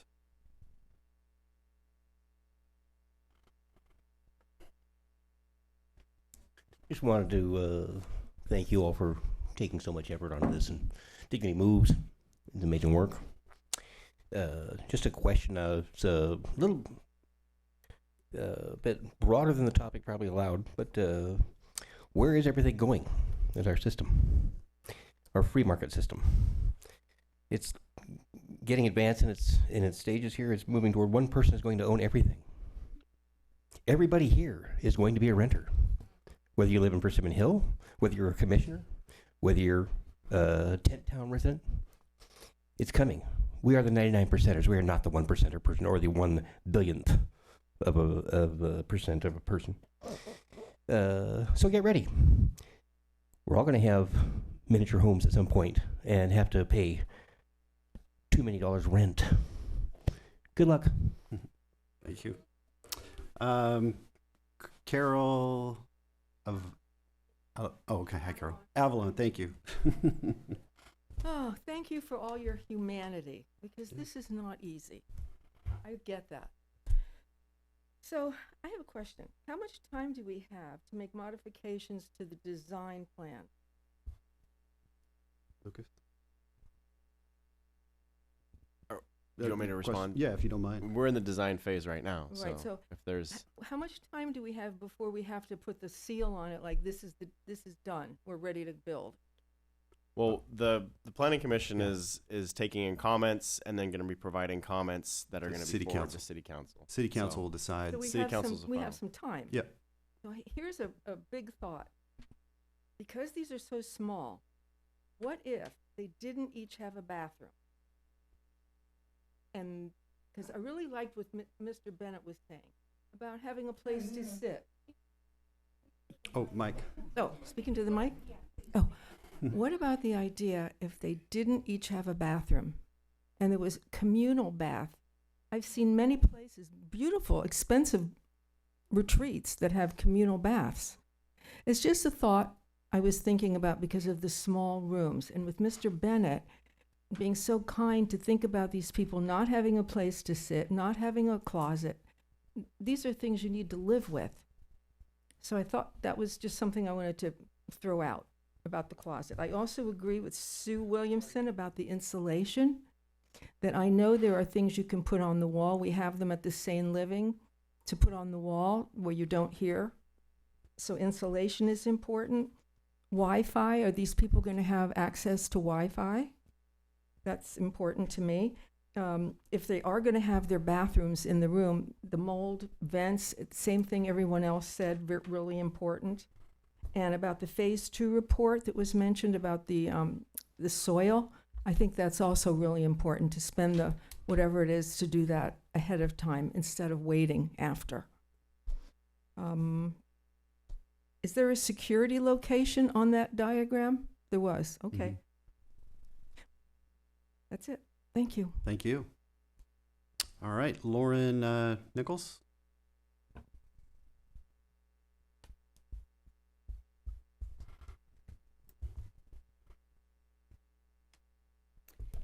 Good evening, commissioners, city staff, and also my fellow community members. My name is Lauren Nichols. I'm an Ojai Valley resident of about 15 years, and I am an owner of a consulting land use firm. So just bringing that up because I have spent many years in reviewing design review plans, specifically for affordable housing developments and community benefit projects. So I just want to commend the project team for actually the design that has been shared today. I know it takes a tremendous amount of effort to bring multidisciplines together to take into community input and also environmental regulations. And I think what we have before us today is a really beautiful project that will thoroughly benefit the folks that are struggling with homelessness in our community. I believe that it's a great opportunity for the city to come together to advocate for our most vulnerable community members. And I just want to zoom out a bit. I think that I think we can all agree it's a beautiful design. It's really great. But zooming out, and this is mostly to my fellow community members, but I just want to reaffirm that in every community, I've done projects in 4 or 5 counties in the state, and there's always a sense of NIMBYism, and it's basically rooted in a sense of fear. How is this going to change? How is this going to potentially impact me? And I think we are so close with the design, and we need to start focusing as a community on what it will feel like when we get to hand over those keys to folks, and the long-term benefits that our community will see as a result of this. I did include some specific comments via email for your consideration, but I think as a whole, this is a great project, and I would love to see it move forward as quickly as possible. Thank you, Lauren. All right, online, who's up online? Oh, we got one more gentleman. Oh, sorry, not yet online. We got one more gentleman here. Did I miss somebody? Oh, got it. Okay. Yes. Yeah. Thank you, David. Long night for you guys. Yeah. Appreciate it. David Mendoza, live here in Ojai on Signal. First of all, thank you very much for your time tonight. I appreciate your critical eye on this project. I am not in favor of this project in the way it's designed right now. Even though there's a lot of well-intentioned people here, me including, that we need to do something to help our homeless, I just don't think this project is it. We're currently, I think, in the process building low-income housing on Montgomery Street and on Bryant Street. Why not use some of those apartments for that? I kind of agree these are pretty small units, so maybe we can advocate for using some of those locations. If I came to you as a citizen, this project, the planning department lets you know that this is a project that's being pushed mainly by the city right now. But I, as a city resident, if I came to you and I said, hey, I have this project, I want to do this project, it's going to be near your city yard, so we're going to have to cut off your driveway halfway through. You're not going to have a driveway that goes all the way through your project. We're going to have to use a whole bunch of exemptions. We're going to have to change property lines. We're going to have to cut down a tree or two. The city master plan, we're going to have to amend that because that whole area is supposed to be a park. It goes on and on and on. If I came to you with a project like that, and I also added that, it's going to increase, it will increase the fire load to the community because of people that are attracted to this location. And it's also going to increase the calls for service from the sheriff's department. And I can prove that to you by, I think I submitted some information you guys should have all seen. There's no question that it's the call volume to this one particular site that you're right now was over 800% increase from 2022 to 2024. 233 calls for service. Some of them were officer initiated walkthroughs, and some of them were actual calls for the sheriff's department to show up. The county fire report shows you that from 2022 to 2024, it went from one call in the city limits for fire service to rubbish fires, things like that, 8 in 2024. 2 of those, the county does list homeless as possible, not possible sources, but sources for those 2 fires. So if I came to you as a private citizen showing you that sort of documentation with all those exemptions that I'm going to need you to give me to get this property through, I'm curious as a planning commission if you would look at this project favorably and push it through. So I'm looking forward to hear what your guys' comments are to the city council. And again, thank you for your time. Thank you, David. Good night. Appreciate it.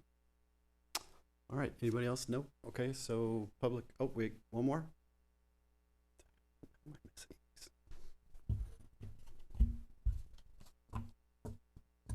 Put in a card. I don't know what happened to it. Yeah, we had some. Sorry about that, Ruth. We had That's some mix okay. up on first versus second. So I apologize. Okay. I'm Ruth Miller. I'm with the Unhoused Task Force, friend of the Cabin Village, and on-site Tent Town volunteer. Thank you, Lucas. Thank you for everyone at Dignity Moves who worked so hard with this exciting, beautiful, sustainable project.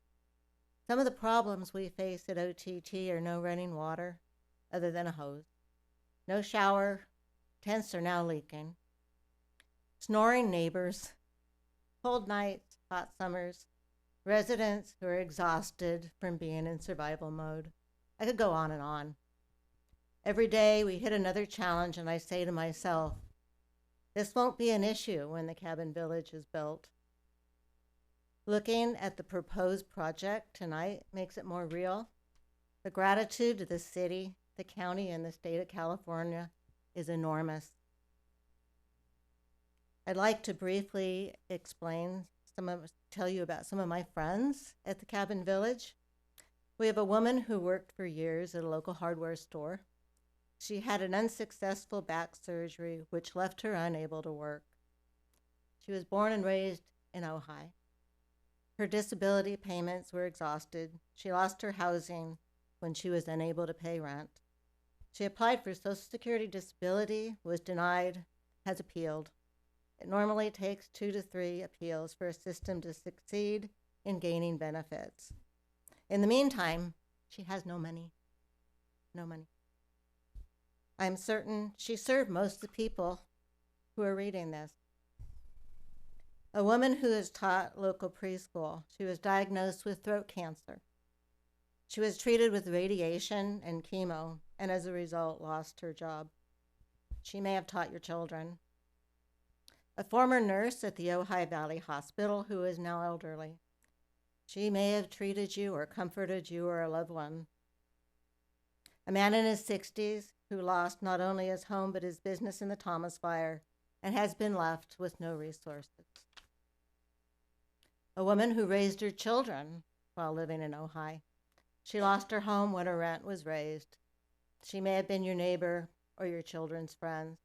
We also have a 68-year-old woman who lost her home when her husband died. She's living on Social Security. She's living in one of the tents. I'd like to give you my perspective on the residents, and I do have a unique perspective. I'm the on-site volunteer in the afternoon, 5 days a week. The security company is not there when I'm there. I'm not in danger. Thank you, Ruth. All right. Anyone else out there? I also Okay, okay. Hi, my name is Dean Wigger, and I wanted to thank you guys for all the effort that you've put together on this. I know everyone's expressing their gratitude, but I really do want to express concern for not only the citizens of Ojai, but the tenants in Ojai Tent Town. I think that this project deserves a lot of good forethought, and I hope that we continue on these discussions to make the right decision. I would like to say that I am opposed to the location. I have a few valid points. Most of them have been brought up already tonight, but I'm going to go ahead and take a stab at it. I feel like mainly it's safety and accessibility that are of a concern to me. Not only the safety of the surrounding single-family neighborhood, but also of the tenants of proposed Cabin Village. I feel this site represents a multitude of challenges for ADA compliance, access to and from the site as it relates to traffic on Montgomery Street, which has been mentioned many times tonight. It's a very crooked, highly used artery from Creek Road. I do live in Persimmon Hill, and I have traveled that on foot at night many times. I've never felt safe even in the daytime. To put 30 more people traveling up and down that road is a recipe for disaster. I understand that these are challenges that can be overcome, but at what cost? This could become a very expensive site development endeavor that makes this a much less desirable site. I feel like the trees in the hillside slope that prevent the access from Montgomery and the path of travel to the bike path, as I've traveled it on foot walking my dogs many times over the last several months, I can't help but wonder what the fate of the trees are there. I don't see the ability to have path of travel with the many mature oaks. I think for some reason, this adage has been used several times tonight, but I feel like we're kicking the can on an arborist report on where the trees are. Why are we just not considering that? It's a very big consideration. So I'm going to use a proper OVM, but thumbs down to everyone involved who hasn't taken the time to consider that. It's been 6 months that we've been doing site development on this property, and just not consider that is a big question to me. Why? Also, parking. Why are we only allowing for 8 spaces for 30 residents and all the support staff? Just doesn't seem valid. I do believe that I know we're not supposed to talk about the budget, but as it's been mentioned here, we can make any public comment we want. So at the square footage that it's being proposed, we don't know what Dignity Moves is even bidding on. As a contractor, I can't believe that we're proceeding in this way, that there is no sort of set plans that people are bidding on. Is there ever going to be requests for proposals set out? At $1,800 a square foot, this seems like not a great deal for the city. And looks like I'm out of time, so I'm going to end it there. But Thank you, Dean. Appreciate it. Yeah, thank you. All right. Anyone else? Oh, did you have a card or no? Oh, there's cards on the back table. You can fill one out, drop one in. We have some online folks, but I can come back to you. Yeah. Oh, you do? Okay. You come on up. Sherry's got you. I'm Lynn Frost, and this will be very brief. Okay. I'm just thinking about the people who are going to live there, and I really want it to be safe for them. And I'm thinking from two perspectives. I want them to be able to get up there, and I'm thinking about a ramp that's probably twice as high as this ceiling. And you guys said it's not safe to come in from the other street, and so I just want it to be safe and actually doable to get in and out of the site. So I'm going to come back. You said it's next week or next month or something. I'll check online, but I'd love to see those issues addressed for their safety, and if you do build there, for it to be workable and accessible for them. Thank you. Appreciate it. All right. We'll go to online. Now we're ready. Okay. Gene? All right, Gene. Yeah, hi. My name's Gene Shiraga. I have just a really quick question on the ADA compliance on Montgomery Street.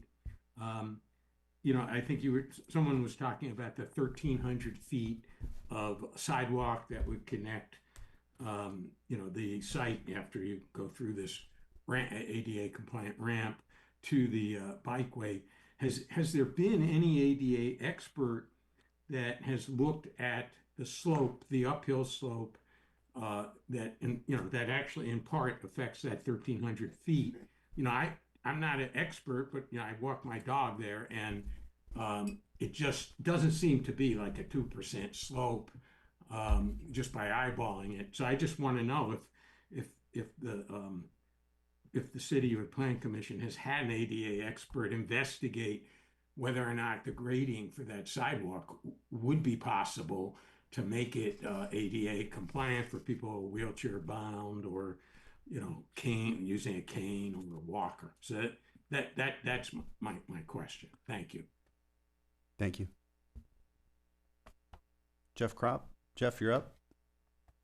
Good evening, Commissioners. Christina Kropp. Can you hear me? We can hear you.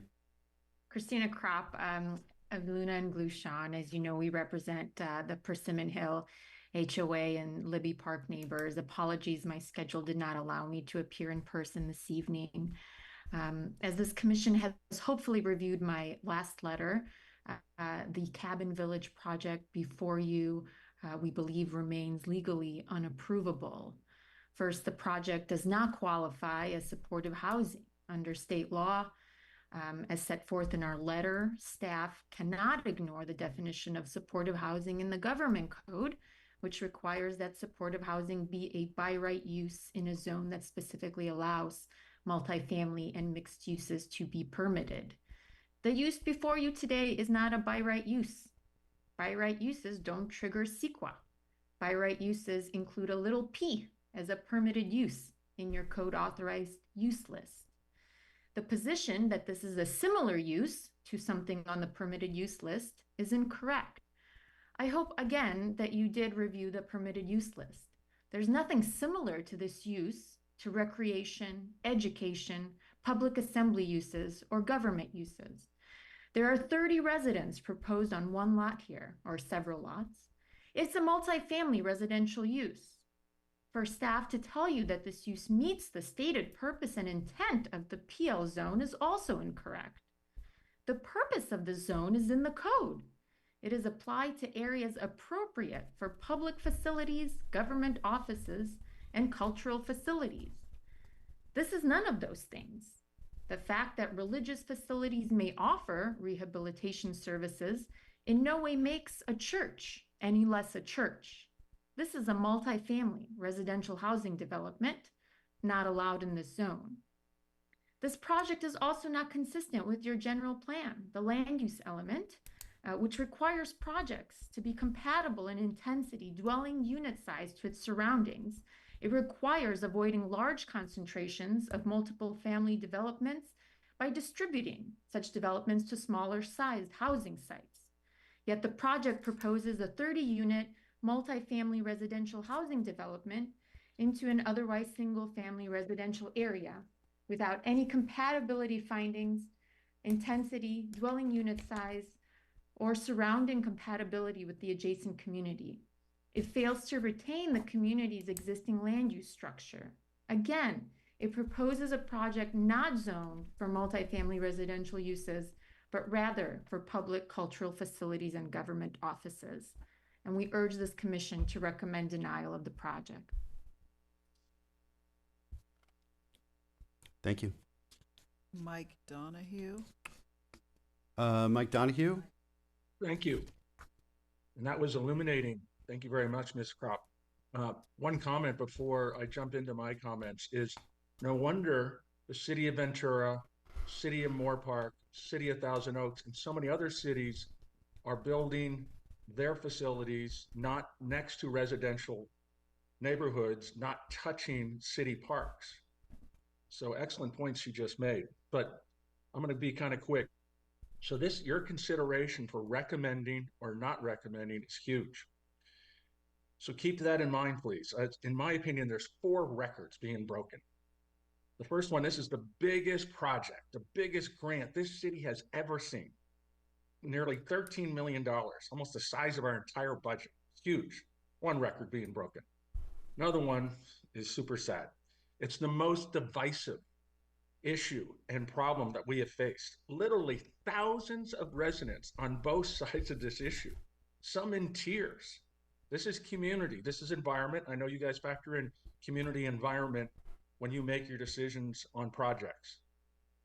There are people in tears. There are people vilifying each other. I commend the president, the commissioner, for stopping the vilification that we've heard again and again and again. Just focus on the issue, not the people. My gosh.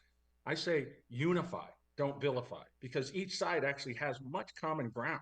They want to provide services for those people that need it. Let's just focus on that. The third record is this is the most profitable project for a developer that I've ever seen. Most developers, and you guys probably know this, and vendors have a profit margin of about 10.3% when it comes to government contracts. Dignity Homes, I understand, has close to 40% profit margin. Wow, that's big. And the fourth one is, I think this is one of the most rushed projects I've ever seen, with some massive errors we saw in this cost model, in this 7-page analysis of the cost model. We heard about errors in the administrative report, the costing report, the life cycle costing. And so this is a record-breaking project. So please consider all of this as you determine whether you're going to recommend or not recommend this project. Also, one other thing to consider is the state of California, the Housing and Community Development Director Velasquez is considering extending the date from June 2025. This milestone or deadline is one of the reasons why people are rushing. I don't think we need to rush. I think we need to take a breath. We need to take a step back. The state of California wants us to do it right. The citizens want us to do it right. We're divided and we're vilifying, but I say let's unify and find a better way. So thank you, and I got 5 seconds left. Thank you. All right. Anyone else online, Sharon? No? Okay. Nobody else. All right. We'll move on to, we got to close the public comments, and we'll move on to discussion. All right. I would like to ask Lucas to explain to us and to the audience what is going on with soil reports. What has been done? What is planned to be done? Certainly. So after the November meeting, we commissioned for a phase 1. We had the phase 1 done, and what came back from the phase 1 was not a recommendation for a phase 2, but instead a recommendation for a soils report. So we commissioned for a soils report. What the soils report analyzed and concluded was that the stability of the soil was sufficient to support the construction that's being proposed. It did not look at whether or not there was contaminants within the soil. So while the phase 1 this whole time has been sufficient in terms of identifying and not a need for a phase 2, we have instead moved forward with commissioning for a phase 2. Now, it's not in writing anywhere. It's not in the staff report. That determination was made recently. If this body feels compelled, and I would recommend to a certain degree to put it in writing, we're already doing it, but put it in writing. Within the project conditions that are before you tonight, you could add that as a part of the conditions. That will then study within the 1.74 acre site contaminants within the soil itself. So we'll look at those details in terms of what will be a part of that phase 2 study. Okay, great. The reason I'm concerned about that is while investigating this particular site for another project maybe 10 years ago, this site was empty. So any contamination would have occurred within the last 10 years. I do think that we should go ahead with the soil examination to ascertain that there are no dangerous contaminants. So I would like to see that when we get to it as one of the conditions. Okay. Here's what I would also advise the commission in terms of reviewing this. There's 2 paths by which this phase 2 operates. There's a path by which identifying that there's contaminants. and then it'll start talking about a phase 3, which is remediation. Okay, and then there's the second path, which concludes that there are no contaminants based on the studies and the conclusions that were drawn from basically from the test digs that were done throughout the site. Right. All right, so there's just two paths. I would also identify that if, depending on the results from the phase 2, follow the procedures that are recommended through the phase 2. So it's not just doing the phase 2, but recognizing the need for potentially Possibly. more if that's the case. Right. I can't sit here and say factually that there isn't or factually that there is. Right. All I can say is do the study and follow the recommendations that come forward. Great. Thank you. In addition to that, Lucas, what are your thoughts on the comments about considering the entirety of the lot and not just the portion of the site that's for the... Yeah, the question by the commissioner is whether or not to consider the entire whole site as it relates to the public works yard, I think is kind of what was coming forward. The project is the 1.74 acre site.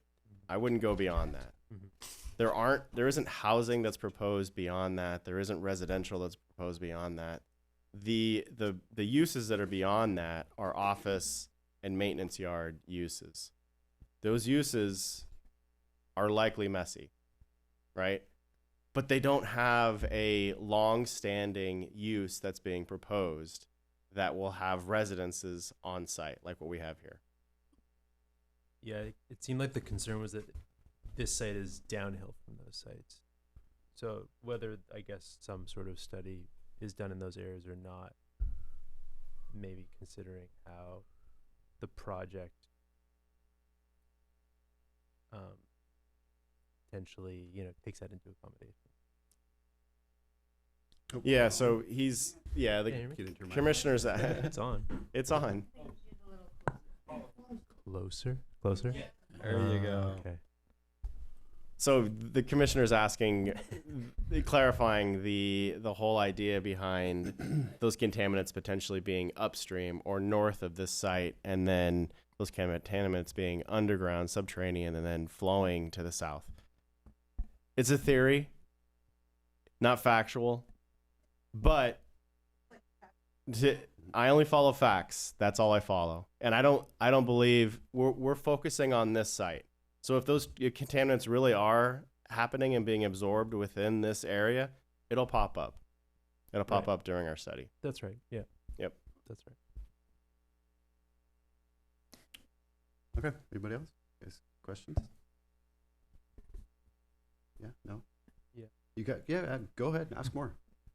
Well, I also was wondering if, I know you sort of started with it, but there was a rather kind of, I guess, contradictory description of the decision, the sort of justification for the use towards the end of the meeting. Maybe you want to comment on that, or come back in a way that's very clear of, what.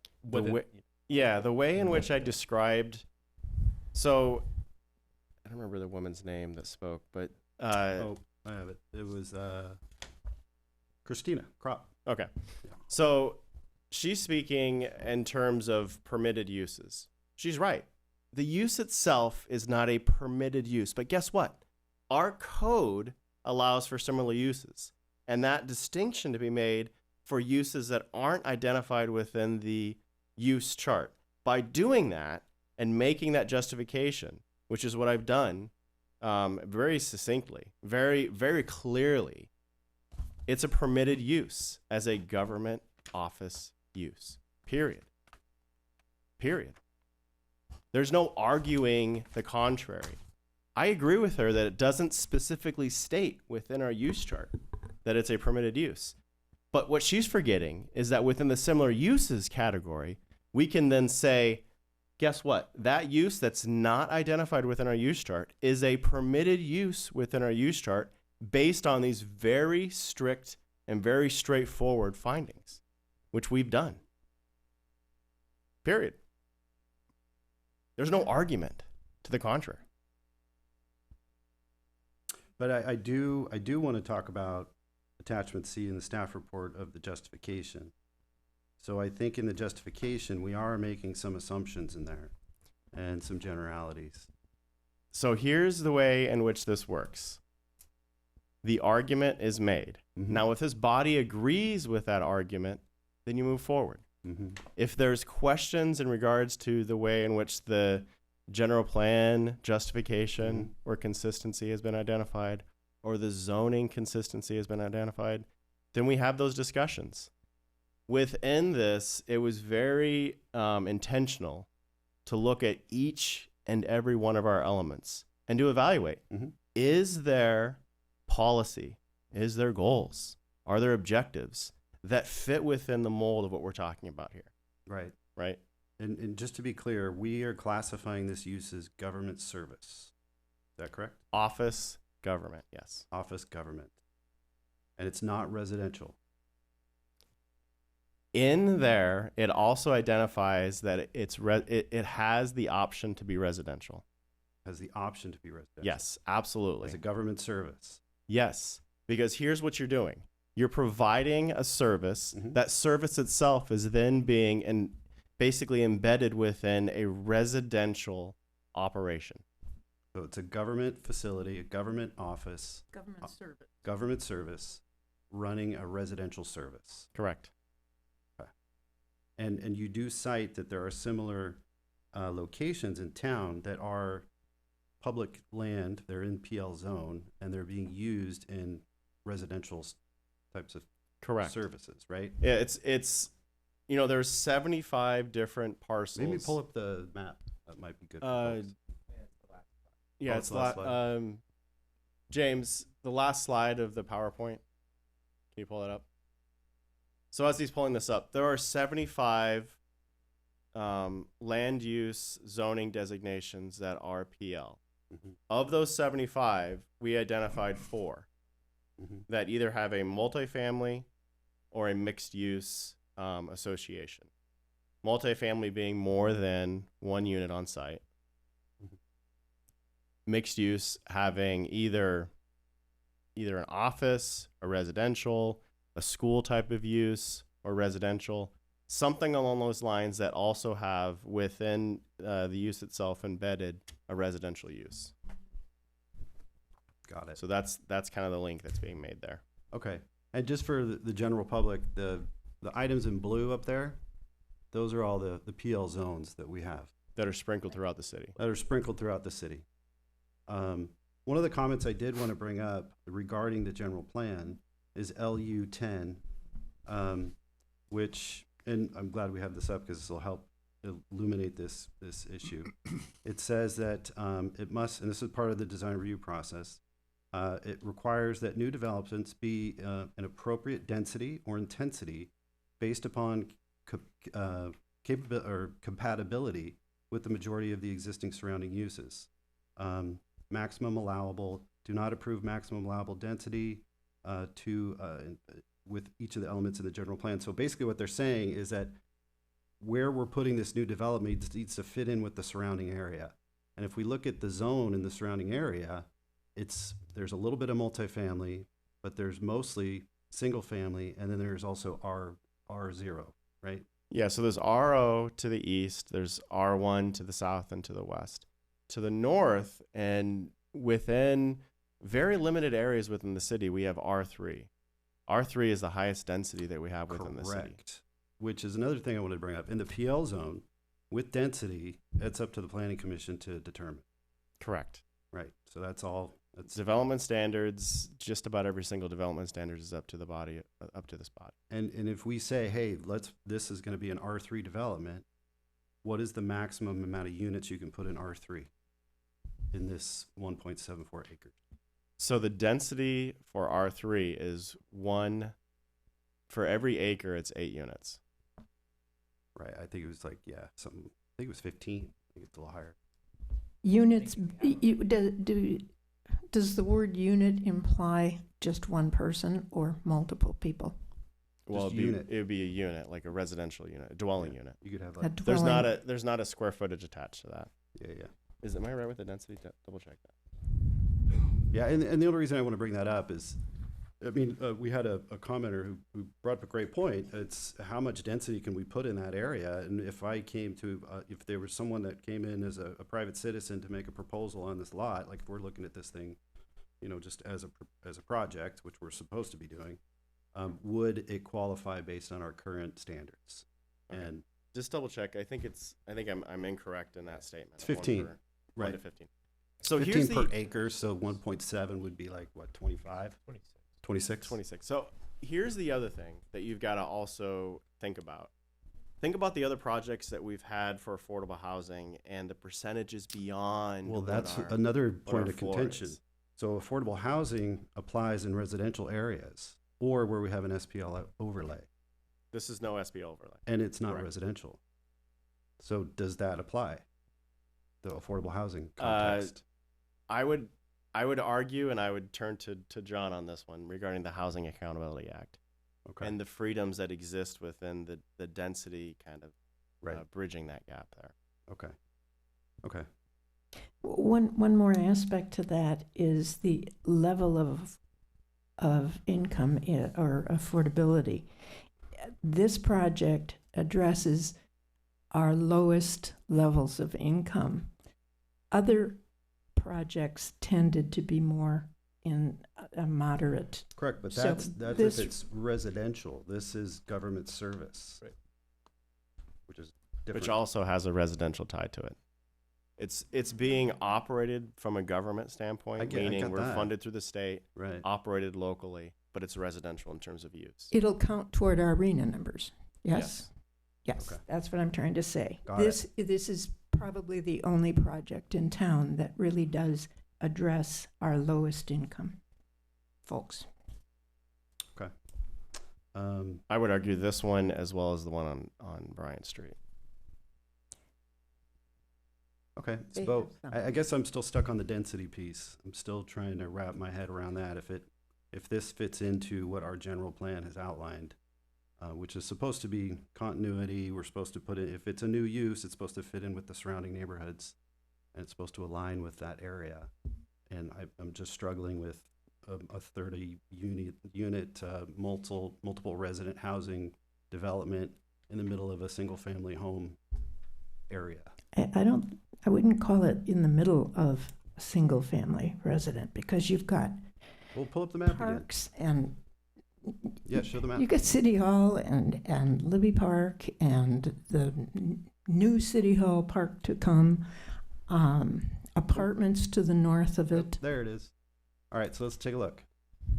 So it's right, see, to the north, right? It's multifamily, I Mhm. believe. Those Apartment are condos. buildings. Those are condos, Mhm. right? And then to the east, it looks like that's where we have the RO, right? And then to the west, we have single family, which is R1. And then that's it. So it looks like it's surrounded by residential. 3 of the 4 sides are surrounded by residential. To the east is obviously the public works Right. yard. Yeah, that's PL. Yeah. Yeah. Gotcha. Okay. So anyway, again, I'm trying to go by the code and what the code tells us. You're Trying walking to go through this, by absolutely. the general plan, what the general plan is outlined. So I'm trying to fit to that, and I'm just trying to wrap my head around all this. Just remember the way in which the findings of similar use in terms of that determination was made, and that's attachment C, clearly outlines each of those elements. I do get it, and I wanted to highlight C, which is the proposed use shall not adversely affect the public health, safety, and general welfare of the city residents. So adversely affect public health, safety, and general welfare of the city residents. And you go on to describe what that means. You define it.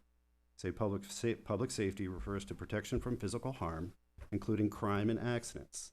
It could be argued that that could increase potentially in an area like this if we move this location to this residential area where we have permanent supportive housing that has mental health services and drug treatment facilities.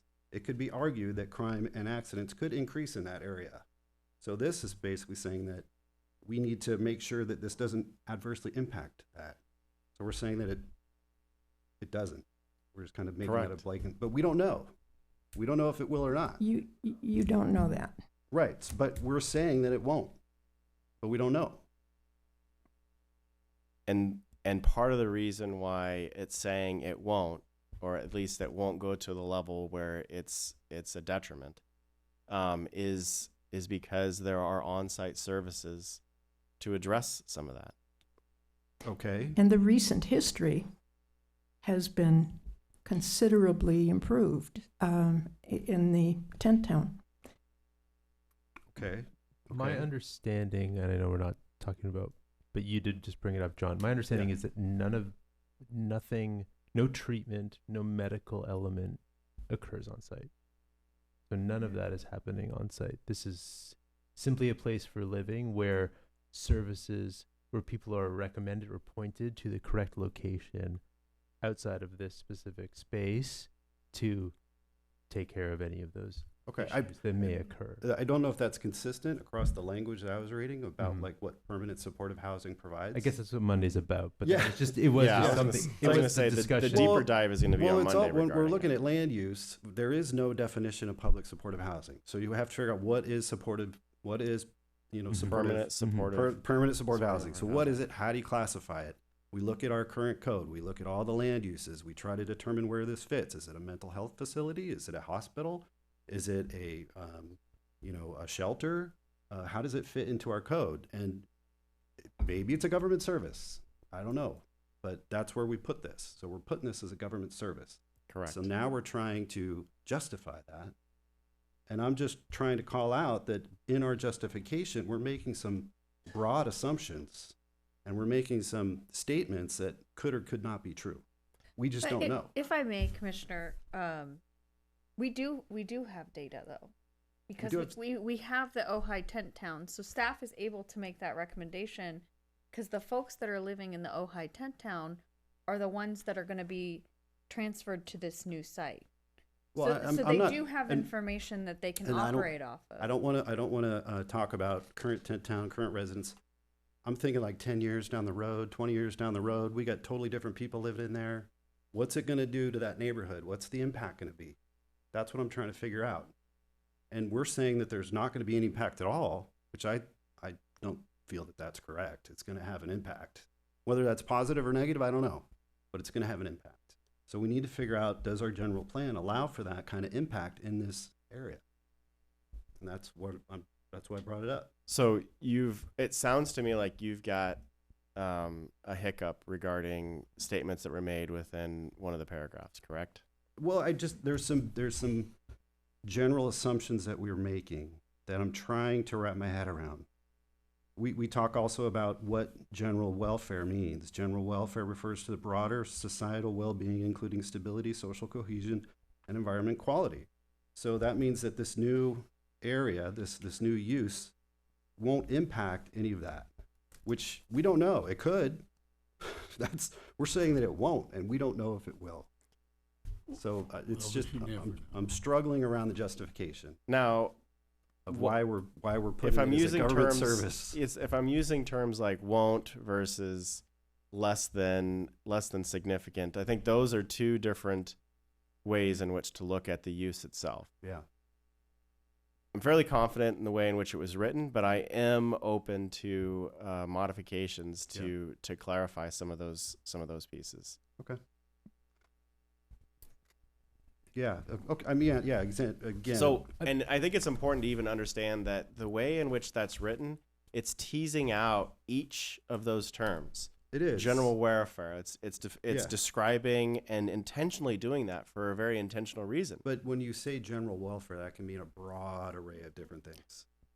You can classify that any way you want. Can John or can you guys touch on general welfare from a legal standpoint? There's a difference in terms of how that operates. I think health, general welfare, and because literally those there's three terms that we're literally saying this new there. use, this new permanent supportive housing use that fits into the government services section of our code will not have an impact to the general welfare of the city residents, which we just don't know. I think it's important to note that it won't have a significantly negative impact. I think that's really the key point there. But we don't know if it'll be negative. We will ask for decorum from the community, no please. shouting, Thank please. you. We're trying to figure this out. We want, everybody, we need win-win solutions. We can't have win-loses. So, anyway, that's what I'm trying to figure out. Trying to wrap my head around that. So Taylor, do you want to kind of elaborate on general John, welfare? I think it would be, because y'all are the applicant. It would be better if you did. So with regard to general welfare, normally, public agencies are charged with protecting public health and safety. So when you look at general welfare, you put it in the context of public health and safety. So you have Lucas here, who's an expert in planning. He has information, he has history, understanding of the way projects are developed and what can occur from those projects. He is making the opinion, based upon his background knowledge and experience, that this particular project will not result in detrimental impacts to public health and safety in the context of general welfare. So that's based upon expert opinion, and that's his opinion, and it's based upon his factual background and experience. Okay, so opinion. Okay, got it. Okay, no, that's fair. I get it. Lucas, maybe it would be helpful, or I think that probably this comes from a bit of an assumption that permanent supportive housing is an improvement to someone's life, and therefore that puts them in a better position to not be in a situation where maybe they would be a detriment to society in some way or to the community. If John's trying to understand how do we get to this point, how do we classify right? it? And I wonder if I don't know, maybe there's more. And I don't actually know, but I feel like there's probably, obviously, there must be, whether it be literature or studies of, well, if you house this percentage of your population, or if you get these people off the street, it improves by this much. That kind of thing might help in defining this in a way that has a little less uncertainty. Dignity may well have some of those statistics, because Very well. they've been working on this for quite a while. So maybe that would be helpful to be in here as a justification for everyone to feel good about it and more solid. So you're talking about an individual that's on the streets and then being put into the program that's the permanent supportive housing piece. You're talking about that transitional piece, right? Yeah, I'm talking about the fact that this project is providing housing for someone who wouldn't have housing otherwise. And Right. that's what the government service is. Yep. Which is a way of justifying, clarifying the use. I don't disagree with that. That's a fair point. If I may comment as well, other jurisdictions, of course, done studies and shown that certain members of the population that's experiencing homelessness need certain services in order to basically stabilize themselves. And once they do receive those services, often provided through permanent supportive housing, they can transition away from experiencing homelessness. And so from a general welfare point of view, I think there are plenty of studies showing that this type of housing actually does improve the general welfare and the welfare of people that are experiencing homelessness. But will it improve the public health, safety, and general welfare of the residents that live in that neighborhood currently? It won't have a negative impact if they're being put into a better situation where. Wait, who's being put in a better situation? If the unhoused residents have a situation where they're being given services that will improve their lives. So I'm not arguing that it will certainly improve their lives. Their public general welfare will increase. What I'm want to bring up is, will it adversely impact and affect the folks that are living there now? Well, so the standard is for all residents, though. Right.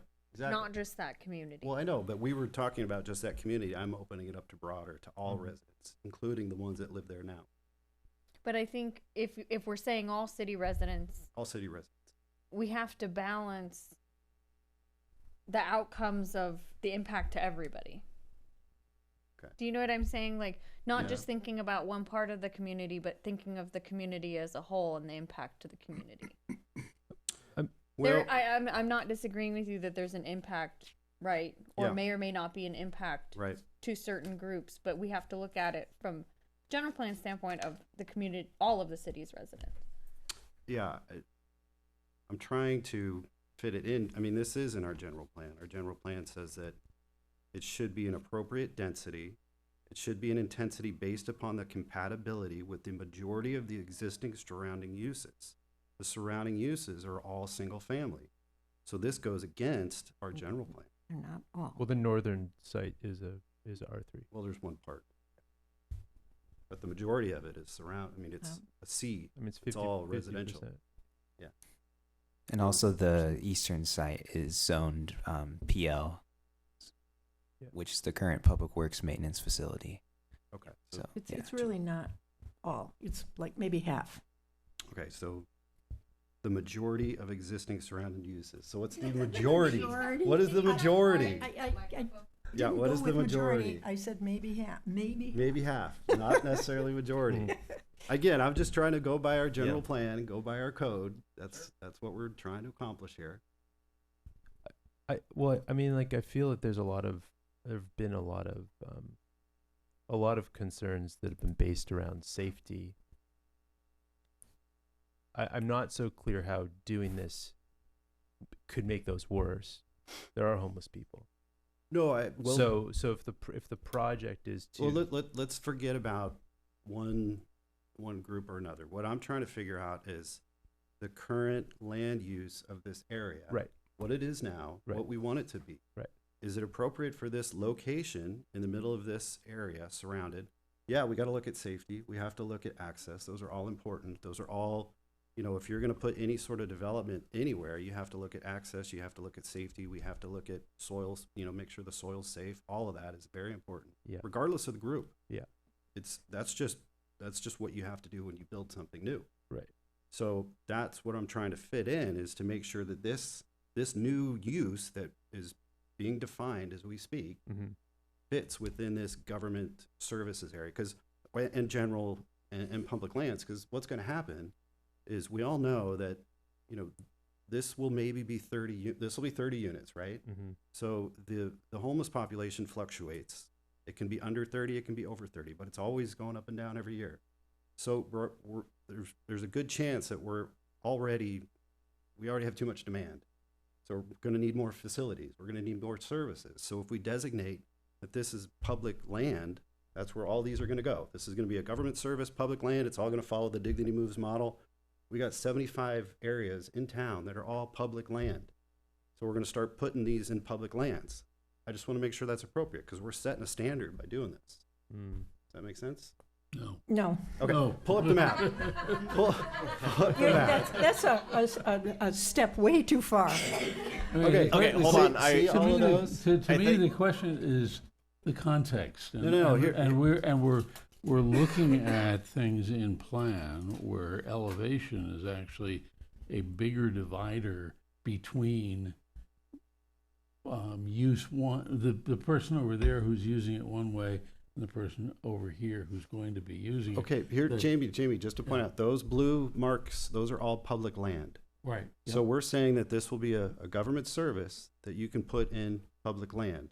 So if there's a new proposal that comes on for permanent supportive housing, meaning this is not the only one, we could have more.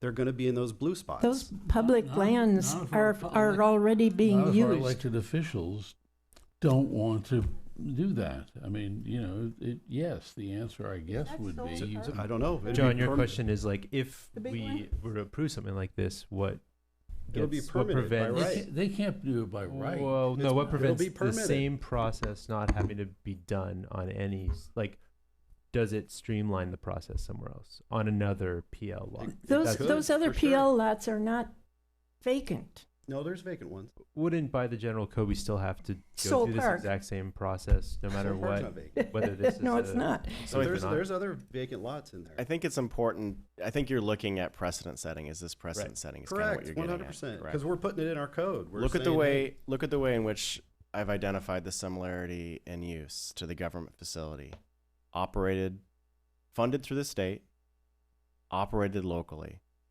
not operated privately. So if a private entity comes in and says they want to do this in the no, PL. no, no. What if we have another request for a government service to be put in the PL? So you're saying, what if we have another we interest probably in will. another grant We'll and have we another decide need to go for public forward with supportive it? housing. We'll deal with it Here's at that here's time. the situation. Chair, I think it's important to understand that we've got to do this case by case. I get it. Knowing that ultimately it's up to city council to make that determination takes some of the burden off of this commission. Well, what for I- that what for I'm- that very reason, because what at the end of the day, while you're taking a recommendation forward, right, at the end of the day, council's is the final authority on these pieces. But our responsibilities determine the density of this location in the PL zone. Yeah, that's one of them. Yes. That's what I'm trying to figure out. So that's where we're at. Okay. So from a density standpoint, if you look straight to the north, what do we say it was? 1 to 50. It's a 1 to 1 15. to 15 ratio, Mhm. right? So it's basically It's like 26 units. yeah, it's 25. basically Almost there. It's basically to the same density. We're not talking like 10 to the 30 in terms of a difference in ratio. We're talking a difference between 26 units versus 30. Yeah. Okay. It's not the gap is very small in terms of what we're looking at here. Well, yeah. Okay. Would you think that the recommendation would be to Well, I'm- propose the just 26? Well, I'm saying if they're gonna if we're gonna go down to what the general plan says, and the general plan is outlining how much density we should have with new uses, Mhm. I'm trying to go by what the general plan has outlined. And the general plan has said you have to do it based on the majority of the existing surrounding uses. Mhm. So we don't have impacts to these areas where we're Mhm. putting these things. So it always will confirm to the lower intensity. Mhm. So the general plan is clearly stating to us that we need to look at the surrounding uses and conform it to those same density. So I'm trying to go by that. And that's So a it- good. if I may- It's a good guide, So but if it is you- not written in blood that Well, that's what you must. Well, the adhere to city council can precisely. always amend the general plan. So that could be a recommendation. That'll take 10 years. So, and I just I'm want to, just- I want to point just out saying. also that part of the grant application requires this many units to transfer to this site. So there has to be an increase in the number of units. This was, I believe, the maximum number of units that the city could get away with in order to not get away with. That was a poor choice. Yeah, of I word. mean, we could Right, but- put 50 there. Well, no, I don't think the site likely would allow could go for 2 that. But stories. in order to transfer the grant application from the current site to the new site, there has to be an increase in the number of units provided. And let me And just and the current is 20. Right? I'll Downtown? defer to Lucas. it was 20 plus vouchers, which got you close to the 30. So here's Dylan, Brian, and I, and members of Dignity Movement. We looked at going up. We looked at increasing density. It just doesn't fit in this site.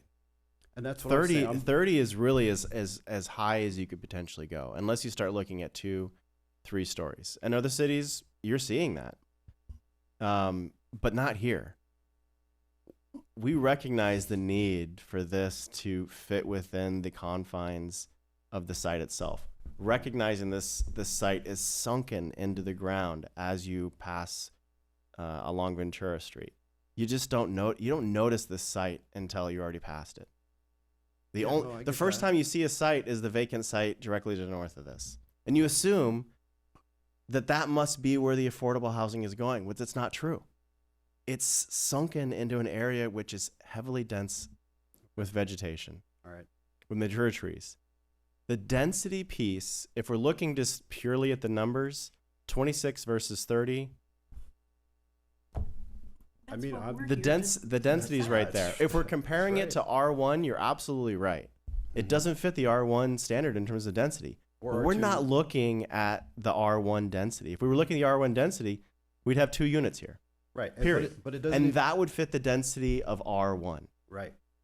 But we're looking at it beyond just the R1. We're looking at it from the standpoint of recognizing that this is multifamily. But okay, if it's R3, and it's Multifamily and fits into the mixed use But category. if this was just by that standpoint alone, not necessarily saying, oh, it's single family in terms of what we're looking at here. Let's treat it as it's single family. I get it. Instead, we're looking at it saying, hey, there are other sites within the PL that already have multifamily. And not only that, there's multifamily, our highest density is just to the north of us, sitting vacant. Okay. Yeah. Hold on, Chair. Yeah, no, he comes. Is it okay? Yeah. I think another item that's worth considering is the definition of a unit. Because these units don't have cooking facilities in them, they're really just a bed and bathroom, and the dining is communal. I don't think it's an apples to apples comparison from a land use density standpoint of a full dwelling unit that the R3 ratios are considering. So there may be some wiggle room. Yeah, it's not apples to apples. These aren't full dwelling. I hadn't considered that. So when you add that into the equation, so think about it: communal facilities in terms of kitchen. Mm-hmm. If we were to compare ADUs require 3 things. It requires a bedroom, a bathroom, and a kitchen. Mm-hmm. It requires all 3 of those. Here, we're just talking about 2 of those 3. So we're saying they're not units. They're not a full unit. Well, I'm just not Are we on. gonna call them I'm half units. I appreciate Dylan's argument there.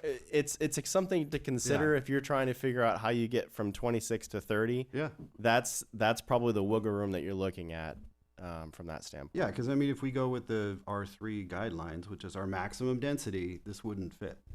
Yeah, but I would also say from a unit standpoint, I mean, even tiny homes are right around 280 square feet to 300 square feet. I mean, typically, because it's trying to fit every single one of those use pieces into a very small and tight box.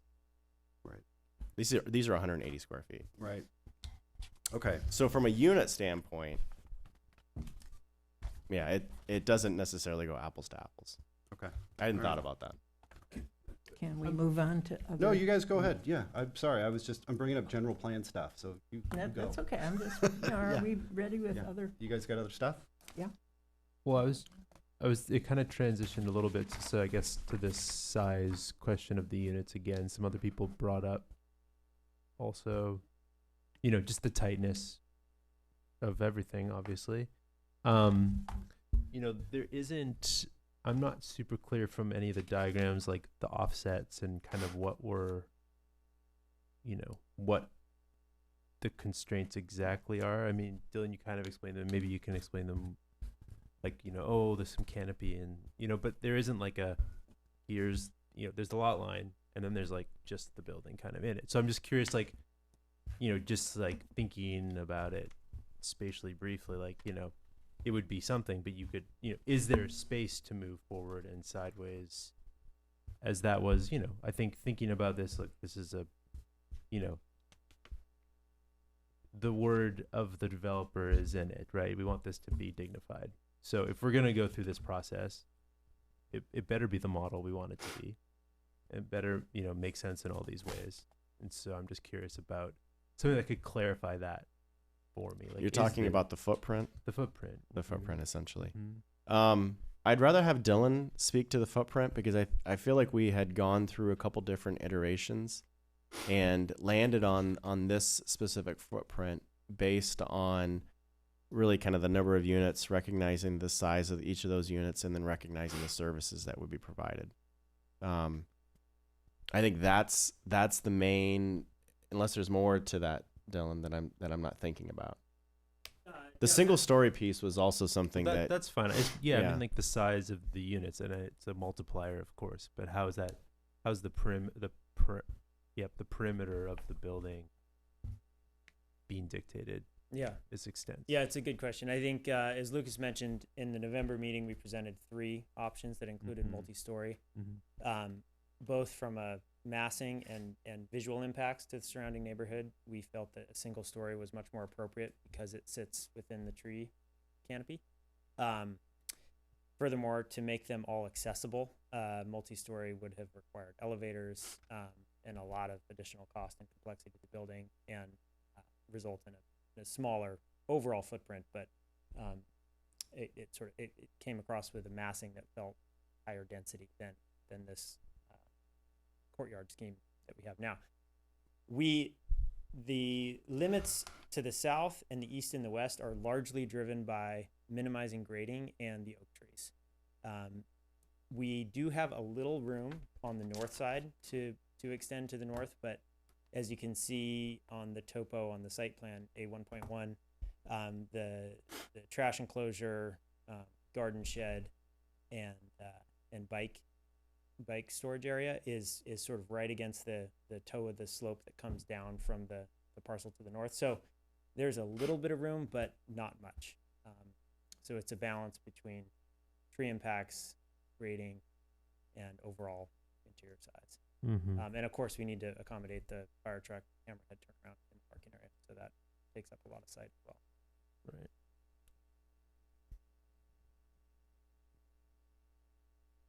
Okay. Anything else?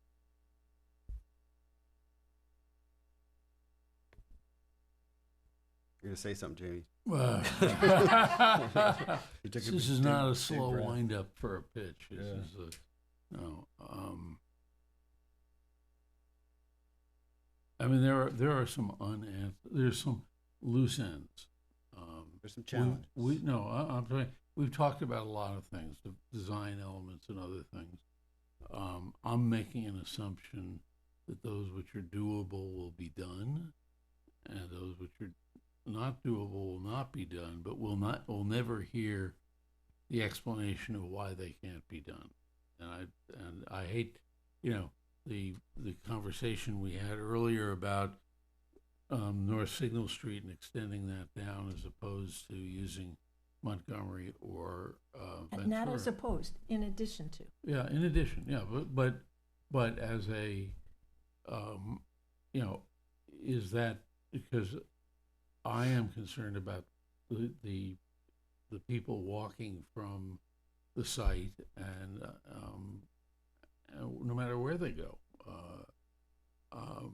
and we haven't talked about, is there going to be remediation in the form of public streetlights and all of those things. There's some things which can be remediated, like public streetlights. It's dark, but there are other things which can't be, and that is the amount of distance and slope that someone has to walk on Montgomery. And where I was going was to Ventura, but Signal comes right down and dead ends into that. Is there a design which could be developed further, which would allow pedestrians to walk up Signal to get to the main street of town? Be much safer. Yeah, and so I don't, and again, I look at those little things. The poor development company's been accused of taking a 40% profit margin. What is the profit margin? But that's Not up for discussion. Different. So no, here, I understand. I understand. But I'm just wondering, what is it that we need to do to sort of clean up, the phase 2 examination? In my mind, that's a settled thing. I mean, we've decided we're going to do that. If it needs to be memorialized in a document, that's fine. But I kept thinking, well, just take everybody who's complaining about the toxic soil, we'll do a phase 2, and I thought that was sort of agreed to a couple of weeks ago, and I don't know how we end this evening in terms of buttoning up those areas where we need further exploration on a design basis. Forget about the site selection or the economics or anything else. What do we need? What do we need? We need some direction to tell us. Well, it's in the very last page on page. Where is it? It's the conditions. So we can go through and outline what conditions we would like to include in a design review permit, either approval or decline based on what City Council wants to do. Right. But these are the conditions that we would recommend to City Council based on our discussion tonight. And I think we already have one, which is the soil report. Right. Of course. No. Right. No, it's not soil. Phase two. It's a phase two. It's a phase two. And I know we have the tree impact assessment in here too. I would also like to see a traffic study done. I think that was mentioned in the staff report. Traffic study has already been done. Okay. Yeah. I didn't see it in there, but hopefully that's part of their discussion that they'll talk about in the design review process. And it was really a part of one of the exemptions, the infill exemption that we're using. It identified whether or not there was going to be traffic impacts. So to address that, we did a traffic study. Okay. I would also like to add that they read our general plan and read the design review outline in our code, because there are some areas in here that conflict with what we're saying, and I want to make sure they understand what those are. For example, we have one in our design review that says the site design and development of the proposed use is consistent with the general plan and any applicable and adopted specific plan. So we have to make sure it's consistent with the general plan. And we just outlined there are some discrepancies in the general plan that we need to look at. I would like that to be part of the conversation with City Council. Okay. Okay. Okay. So we're doing this by consensus building. So I would encourage you, if you disagree with the ideas of your colleagues, to object orally so that we are aware. Nobody object. Nobody object. I'm thinking about it. I think we're going back around that same bush, and I really don't want to do that. What I'm trying to do is protect things from the big L word out there. So I want to make sure that we're dotting our I's and crossing our T's. And the big L word? Yeah, litigation. Make sure we don't have any of that kind of I stuff. had a different L word. Yeah. Okay. I'm trying to protect ourselves. So that's it. You got it. Yeah, Brian got it. Okay. You should know this. There's a lot of L words. Okay, I would like to just make a few comments to wrap up the evening from my point of view. I would like to say that I'm very pleased with the newest design to see that bathrooms and refrigerators are included. I think that makes it a much more livable proposition for these people. I want to encourage fire hardening both in the building materials and in the landscaping to the highest degree that we can do it. That we can do it. I would earnestly request that you look at adding sidewalk to South Signal to get up that little hill and let people go directly downtown and not have to go around the ADA ramp. I'm sure that, if I were there, I'd climb the fence to get to Signal. Can I just amend that slightly? Yes, you. And that is to study Signal Street in terms of its access, Perfect. as well as the northern portion of the site and its access to Ventura Street, and whether or not some sort of pedestrian access could be provided at either one of those locations. I would be satisfied with either one. Thank you. It gives more latitude. Yes.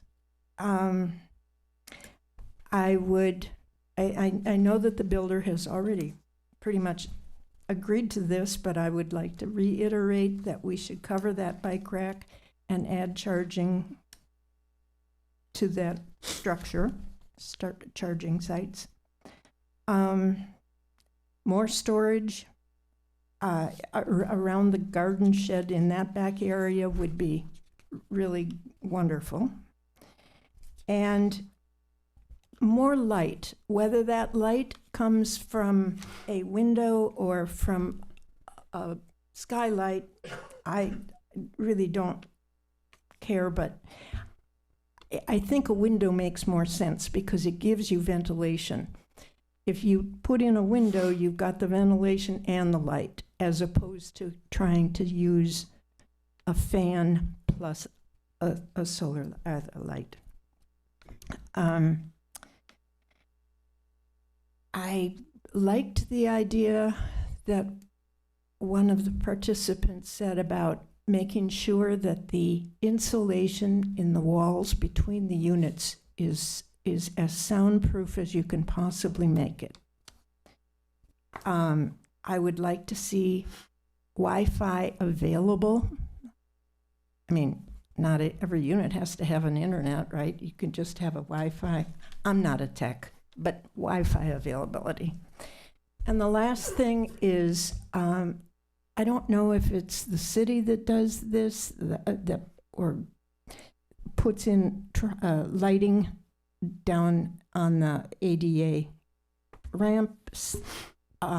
If someone has to be there, if they have to leave at night, they'll need lighting to get through all of that, and then down on You're talking pathway lighting? pathway lighting plus something to get them Up Montgomery. up Montgomery. Yeah, Yes. so the pathway lighting I think Kathy was speaking to is night sky compliant or compliant with Now, our- I think that the lighting that she was talking about is over the outdoor eating area in the central quad. She was talking about some lights There there. was some string lights, There's- yes. there's Those Tivoli lights, yes. But there was also those pedestrian lights. The Okay. bollards. that she Bollards, had. The yes. bollards, is that going by the ADA? I don't know. I don't I know where they're going. Well, whatever, that needs to be lit. Okay, so clarify that is what you're talking about. Yes. Okay. And those are my notes. Those are my asks. I would support that if we can add to it that we have a clarification on the windows. We have windows only in one of four views, and I support the idea of creating light from another point on the compass. So I was referring to adding lights in the In bathroom. the bathroom. And then there is a window Right. in the front, so. Right, there is a window in the front, and either adding a skylight, but better, maybe a high light in the bathroom, but having light coming into the unit from a different point of view, so that the only light is not just that which is next to the doorway. I really think that's important in terms of how people feel about where they live. Mhm. And, It would make it much more livable. yeah.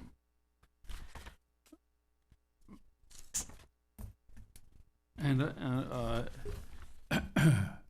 well, we have the phase 2 in there. Yeah. So that's all I would add. A few, I guess, design considerations that I'll maybe add in the way Judy just did. I guess the first one is,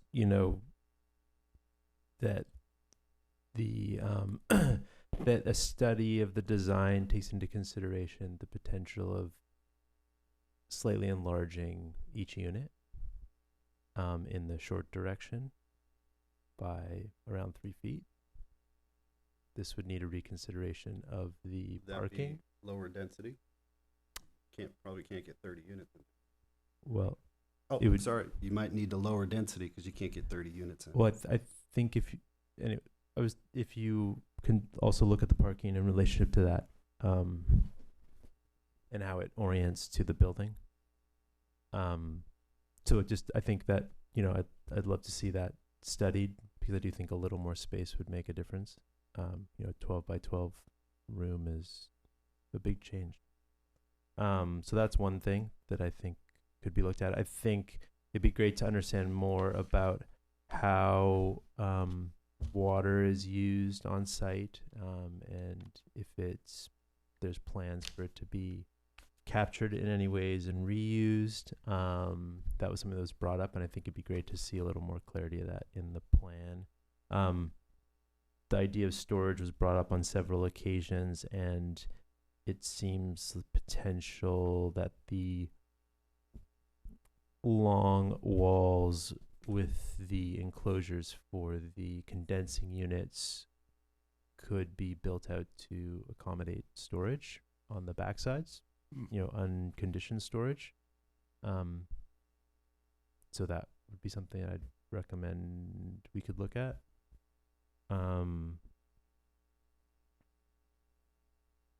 Yeah, I mean, there's been a lot said about light in the spaces. There's been some interesting ideas, I think just looking at it, I'm sure there's some relationship to the mass, depending on what the structural system is and all that, but that's kind of been clearly stated. Yeah, I'd love for the fencing to be looked at. I don't know. I feel like it could be a little nicer. It's going to be a lot of fencing, and it's going to have a surprising impact. Or if it is what it is, the way in which maybe it's planted on either side, or just however, maybe it's obscured. There are fences around. They're obscured, and that I think they intended to have it left as is so that they would be obscure. Yeah, there's just with the new fencing. There is some new fencing. Yeah.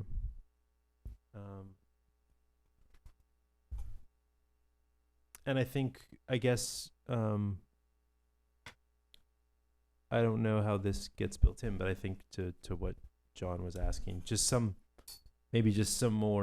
something within the justification regarding the use about how housing plays a role in the general good would be probably helpful in defining this in a clear way. Make it feel more convincing if it's not feeling convincing. Yeah, I think one of the things I'm trying to get at is I want to look at win-win strategies. Mm-hmm. I don't want to have this win-lose approach where somebody's going to have to suffer or give up something because of the inactions or actions of another. So I'd like us to explore those win-win types of approaches. And maybe this isn't the site for that. I don't know. But maybe there's something that we can allude to, and to have our city council really review our general plan and go through, because there's verbiage in here that clearly outlines density and how it should be written, what the PL's for, what multifamily's for, what we should do with new uses. It's all clearly written, and they just need to interpret it, because it is up for interpretation, to Lucas's point, and Lucas is making a justification which is in his expert opinion, which I totally agree with, but I'd like council to review that as well.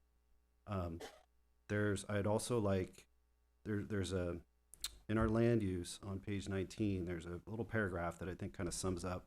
One of the other items I wanted to talk about was the county's involvement. I feel like our problem is a lot larger than just our little city of Ojai, because it's very dynamic. The homeless crisis is all throughout Ventura County, even beyond Ventura County. It's California, it's everywhere. So I feel like it's a need that we have from a county-wide perspective, and I feel like we need to get more of a commitment from them. We need to get a little bit more involvement. So I'd like to put some sort of condition in there that we reach out, or at least try to make an effort to reach out to the county and get some sort of commitments from them, because I feel like we're not getting anything from them. I feel like they're just leaving us high and dry. And in our land use element, it says it is Ojai's vision that the city and the individual communities and neighborhoods need not abandon their local social values in pursuit of the greater regional good, and that no one group should have to accept the brunt of the impacts of a regional solution, nor should any group be forced to accept the brunt of another possible inaction toward that solution. So they're basically saying the same thing, saying that we shouldn't take the brunt of Ventura County, and we shouldn't put our brunt on Ventura County. We need to have kind of this symbiotic relationship. That make sense?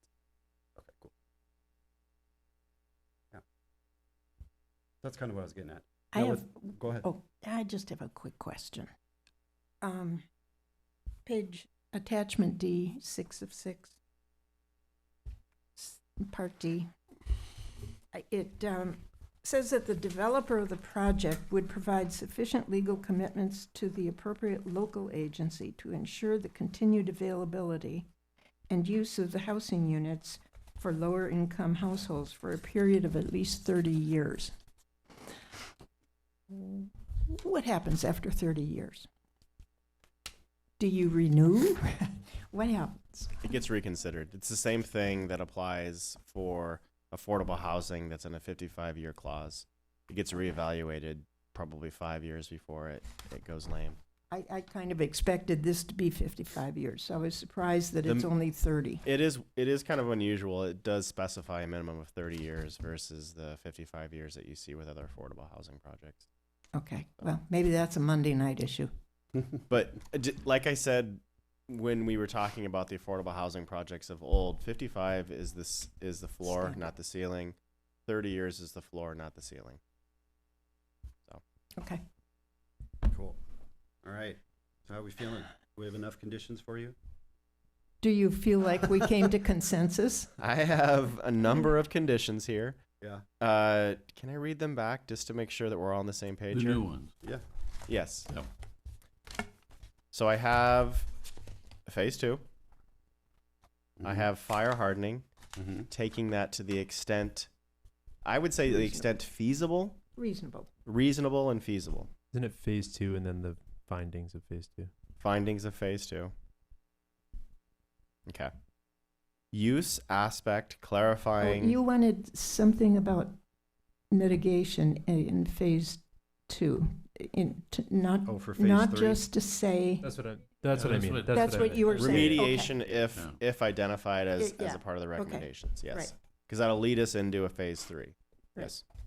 Okay. So then the use aspect, which is to Chair's point, clarifying that further, teasing out additional information, and putting, I guess to a certain degree, putting council on notice that there are discrepancies that are identified within the general plan, that to a certain degree, we want to get to a win-win strategy versus what we're, right now it's very cut and dry, could be written with a little bit less teeth and more creativity in terms of how it's written. So I'll look at some of those pieces. Maybe I can talk to you offline in terms of the areas that you were talking about specifically. Okay, cool. If everybody's in agreement.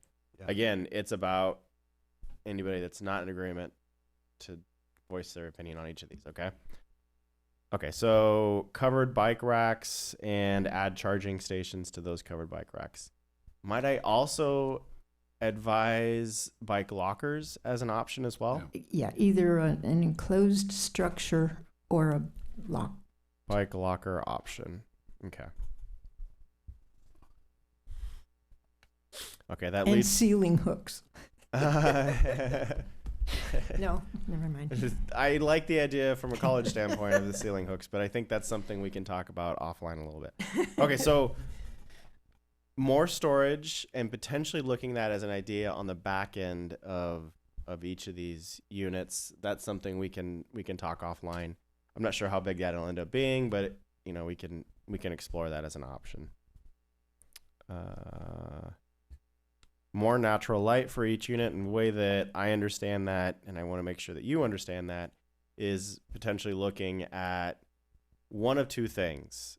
To your point, and probably most of the commission here, and that is some sort of a skylight within the bathroom. The second option is looking at some sort of a frosted glass door leading into the bathroom itself. So one of those two options. Oh, no. Window. Window only? Yeah. We were talking about a window because it would also give you the fresh air and the, instead of a fan and dealing with mold and all of that. Above the bathroom. All right. To Window. clarify, you have to have a fan in a bathroom. Yeah. That's going to be a okay. requirement. Yeah, that's a minimum That's requirement. not a. Yeah, Okay. That's a mechanical. You had also talked about a skylight. Is A it, is sky- it either or? Either or. Okay, so skylight. All right. But you have to have ventilation so I like the window better. I mean, Well, the fan, you got The fan's the vent. The fan's The gonna give fan you the vent. takes care of the ventilation Yep. requirement. As a minimum, but It's minimal. yes. yeah, let's hope for the window. And then I heard additional insulation, and that is in between. each of the Actually, if I units. can, and this is a clarification on the window issue, I think you need not just light coming in from a walkway that has a covering over it from one dimension, from one direction, but a secondary source of light. Right. A ceiling fixture, or a ceiling window would do that, but I think even better is one on the bathroom side of the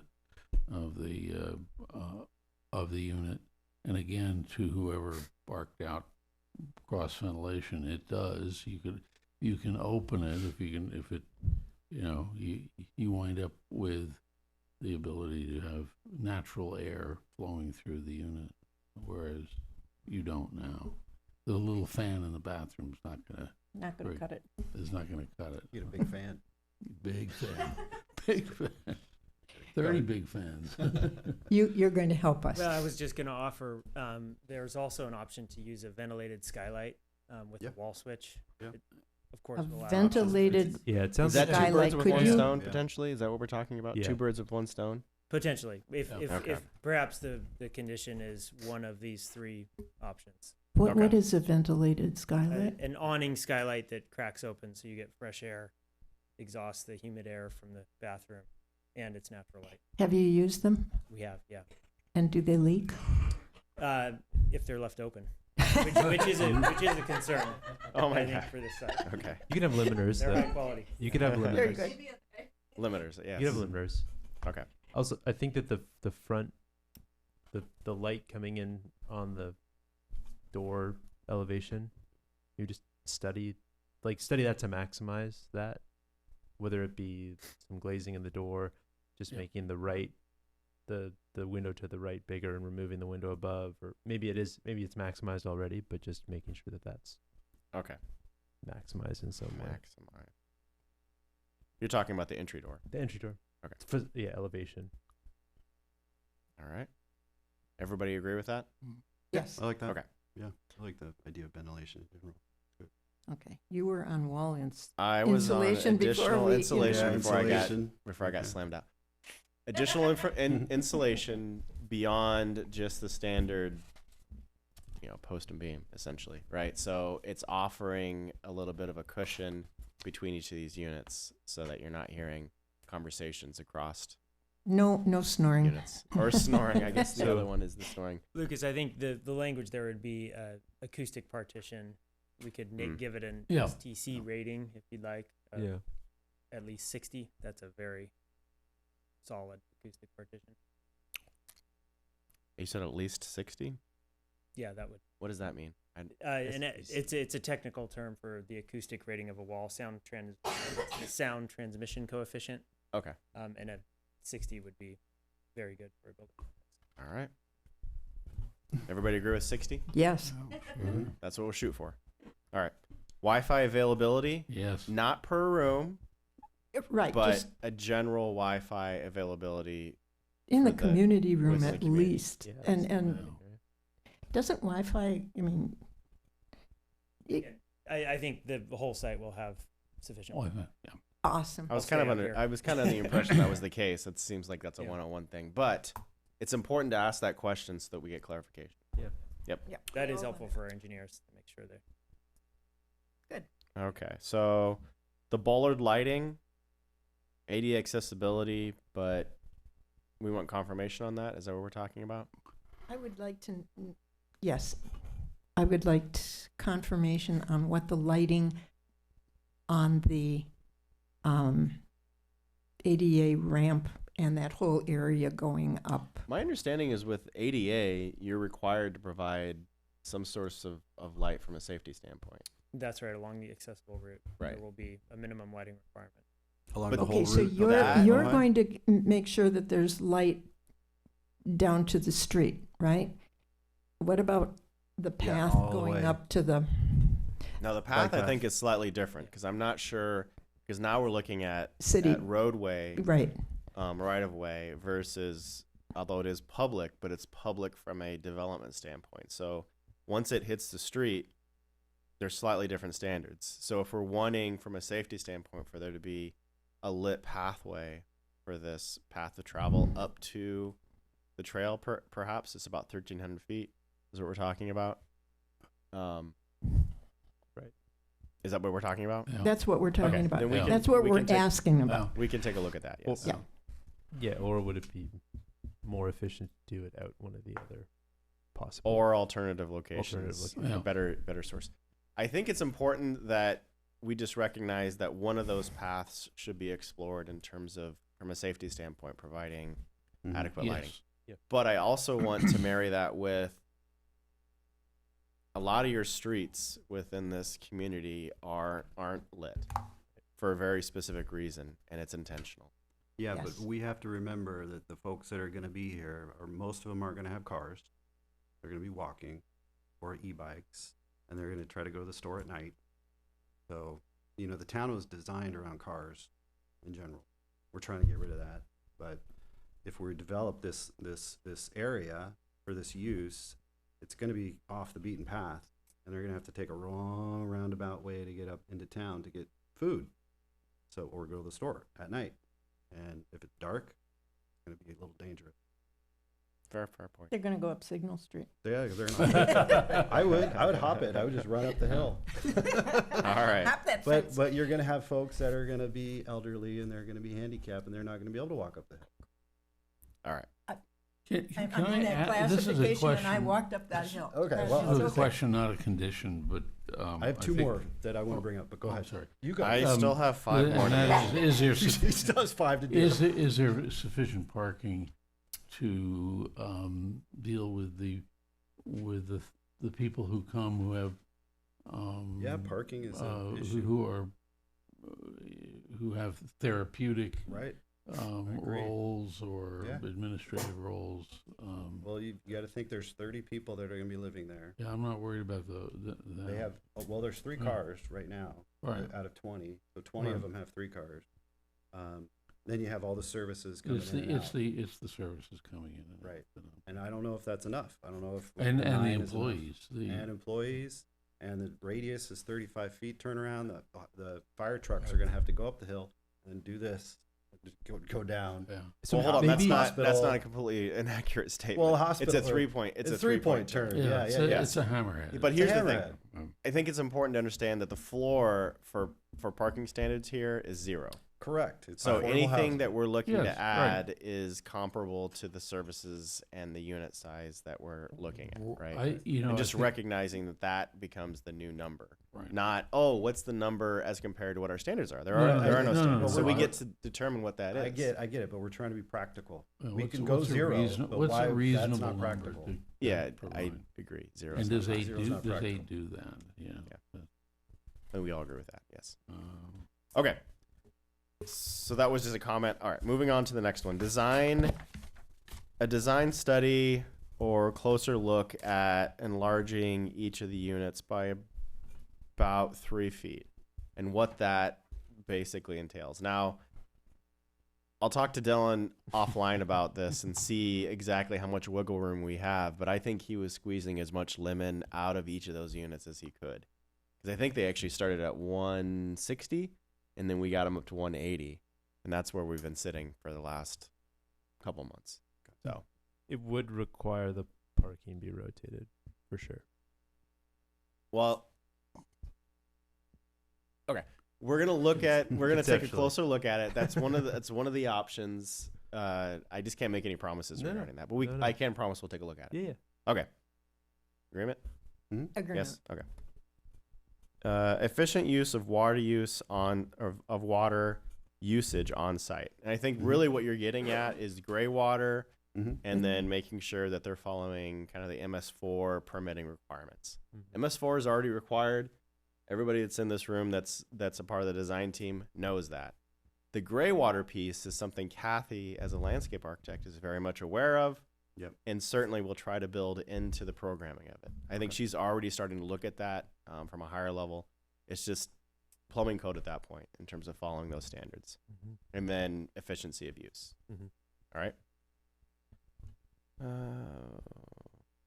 Oh yeah. Okay. So looking at unconditioned storage on the backside of each of these units, I think that's something we can explore, but I'd rather have Dylan kind of speak to that before we go any further. Yeah, perhaps the condition could read, explore solutions for additional storage to the maximum amount we can accommodate. I think one option maybe, as you suggested, another maybe a larger storage building adjacent to the garden shed.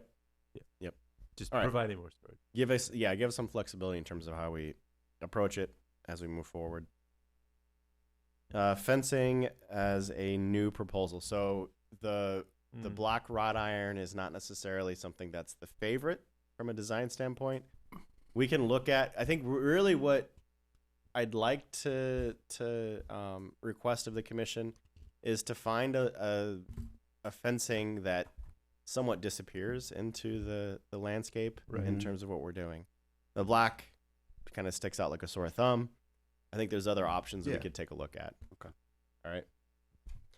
And then the last one is, it says page 19, land use. Oh yeah, have them read that land use piece. Okay, have them read the land use piece. You're gonna give them some homework. I mean, I think it clearly states that we need to work with the county of Ventura. We need some commitments from the county because this is a county issue and we're trying to solve it at a local city level. So this is a comment moving forward. Correct. Hey, make sure that you're. Yeah, and I know they're aware, but I know we just need to push it. We need to push the envelope. Okay. So the county we are negotiating a contract with them to help provide services to the site. Okay. And I believe, Mayor, correct me if I'm wrong, we have a friend from the county coming on Monday. Yes. Okay, good. Good. Awesome. All right. So that potentially partially starts to satisfy what you're talking about. That Moves helps. you in the right direction. That right, 100%. The needle is Ben moving. has been engaged in conversations with the county and exploring what partnership will look like beyond this agreement, but the services agreement is a solid start. Okay, cool. And then I have two more suggestions, if that's okay. All right. If that's okay with you guys? My pen still works. All so we're right. good. So say no. we'll see. This was brought up a couple times by the general public, and I think it's a good idea. I think we'd have a divided community. We have quite a few groups that are proponents of this, and then we have quite a few folks that are opponents, like they disagree. So I think we need to have some sort of, I think council needs to get a group together of the proponents and of the opponents, figure out who those folks are, and then get some sort of mediation, some sort of mediator that can kind of help solve some of these issues. Because if this thing's going to move forward, we need agreement from the entire community. Everybody needs to be on board with this thing. And right now, it's like it's polar opposites. And I don't want to try to, force a square peg in a round hole and create issues. I think that's a good suggestion for the council. It's for the council. I think I'll take that forward as a suggestion comment for the council and see, cool. and see then where it goes. one more is we need an evacuation plan for these folks in the event of a fire, because they won't have cars. We already made that clear, right? Most of them. They're going to be kind of separated from town. They're going to be up on this hill. And then if they're going to be evacuated during a wildfire, like Thomas Fire, where we evacuate the entire town, how are they going to get out of here? We need to figure that out. And how about we say natural disaster, because it's more than just a wildfire. Yeah, 100%. Could be an earthquake. Yeah. It could be a mudslide. There's I think it's natural disaster in terms of looking at the evacuation. Yeah. Great idea. Yeah. And building that into the agreement, I think is a smart solution. Yeah. I think it's needed. Yep. Agreed. Yeah, and maybe help if Ojai can get a shuttle up there and pick them up. That'd be great. Look, there's lots of different ideas to get them from point A to point B. It's just a matter of somebody's got to be responsible for it. A plan in action. Yes, I agree. For the fencing, Lucas, it could be, or how planting integrates with it to make it. It doesn't have to be just. Okay. It could be a really cheap fence that has planted on both sides. Well, let's not. Ojai doesn't like cheap fencing. It's covered. I'm just saying. Covered. Yeah, and appropriately. So you can use a less expensive fence. Defensible space. Okay. Yeah. Yep. All right. Got it.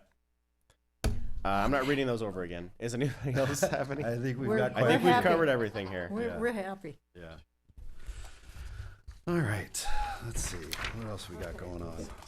May I move that we do whatever is necessary to move this? Yeah, I think we're closed with our discussion. We've wrapped up our recommendations, correct? Correct. Okay, cool. Comments and recommendations. So moving forward. we're now moving on. So And the those will be next- added to the project conditions that are already a part of this Right. packet. Perfect. Okay. Perfect. Okay. So now we're moving on to future agenda items. What do we got, Lucas? What do we got? Yep. So on the 5th, we do have 2 public hearing items. Those have been noticed. You'll see those on the 5th. In addition to that, I'm bringing forward Planning Commission work program items. So as we begin to get ourselves engaged and ready for a joint meeting with City Council, we need to come up with these work program items. We've talked about a laundry list of things. Let's bring those to City Council and figure out which ones we want to get there. That may require some financial, some backing as well, and potentially staff input and support. Lucas, I can't remember where we wound up, except with some agreement that it was something that we, as a commission, found attractive to tackle or begin to tackle. But it would obviously have to come under the direction of the city council, and that was the burying of electric utilities. Yes. So there's a number of items that were discussed. We can certainly have that discussion, but in terms of staff time being spent on those items, very limited. In terms of just taking the information that you've gathered up to that point, putting it into a staff report. Unless you've gotten backing from council to take it a step further, like for instance, a potential ordinance or something that has some resolution or grounding to it, some sort of policy. Well, I guess what I was hoping for, that I mean, you made it clear that we couldn't sort of go barreling ahead with this without the council saying it was a worthy way to spend our time, and there are some items that are on that list that are fairly beefy. Yes. Right, and with that, there's probably the cost of hiring a consultant who would help pick through this stuff, because it involves specialties that I don't believe any of us have or the staff has. Yeah. But I think the idea of burying utilities within the city is something that gets some resonance, both from a fire hardening standpoint and also from a visual and beautification standpoint. So I just love to see what the way forward is for that, and how we bring that to council or the mayor or whatever, who might say, yeah, that's an interesting thing, and the council just has to essentially throw it to the planning commission. The planning commission has to throw it to staff and say, can you find a consultant who will give us a bid on what it would cost to scope something like that, and do a presentation of what would be entailed in doing it. Absolutely, because there's lots of different options. Right. During the director's report, which is next after this, I'll talk about some of the things that have come up, not necessarily as a discussion piece, just as an informational piece for you. Right. Okay. Thank you. All right. So we are considering canceling the March 19th meeting. As you remember, I won't be here. I will be off grid, basically, camping somewhere. I'm not sure where. I just know that I'm driving somewhere. Good for you. So, okay. So moving on. Oh, I'm not the one that gets to say that. We already voted on that, right? The cancellation. We What? said Can we, okay on that. public comment? Oh yeah, We're we gonna need to move take on, public comment on this. Is there anybody? Public did you get comment any cards on the agenda? Yeah. No. We didn't get any cards. Okay. No. Does anybody want to talk about public agenda items? No. We've never done that before. We have? Yeah, Bill Miley, yeah. Oh, yeah, He yeah. had a card. For I public do comment. know that we were talking about fire hardening and putting that on the agenda, but we do have it on the agenda. So Yes. yeah, as a pending item. Okay. And I know that was something that Larry had brought up. Yeah. Okay, cool. So are we done with agenda items? Moving on. All right. So director's report. All right, so I wanted to inform the entire body here that I sent information off to Commissioner Graham in regards to the undergrounding. Good. He has a really good head start. It wasn't necessarily as I had thought when I reached out to one of the communities, which was San Jacinto. Mm-hmm. I was under the impression that they owned all the lines and they had all this wonderful stuff going on.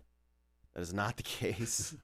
They do own the electricity within those lines, apparently, through a Joint Powers Authority, or JPA, and that's with a number of cities within Riverside County. Okay. So it would be, if we were to go into that direction, which is the direction he's researching right now, there is a lot that would have to go on for something like that, and a lot of collaboration with the other jurisdictions, just on that piece. Right. The undergrounding piece is a completely different category that I'm sending him in a certain direction on as well, and that's just context that I already have. Right. Okay. So cool. It wasn't as I had imagined or had remembered Right. until I speak directly to a source that's doing it on a regular basis. He informed me, no, this is what we do. I'm like, oh, okay. That's nice to know. I Yeah, remembered it that's good. differently. Yeah, that's good. So. Okay. Well, at least we're making progress there. There is progress there. Yeah, So yeah, it's yeah. just informational. Yeah. Thank you. Okay. If we could ask the community to step outside to finish Yeah, their if you guys are conversation, gonna- please. Yeah. Thank you. Okay, so commission member reports. That was helpful. Yes, the MAC list has been added Yeah, to your the MAC list was agenda very helpful. packets, Thank you. So that we're not getting lost. Yeah, and the first one on whose there turn it is Mr. Well, yeah, Jonathan. Okay. I'm next. February 24th. Cool. Monday. Oh, that's Monday. I won't be able to come to the. Yeah, you won't. Well, actually, this meeting is later.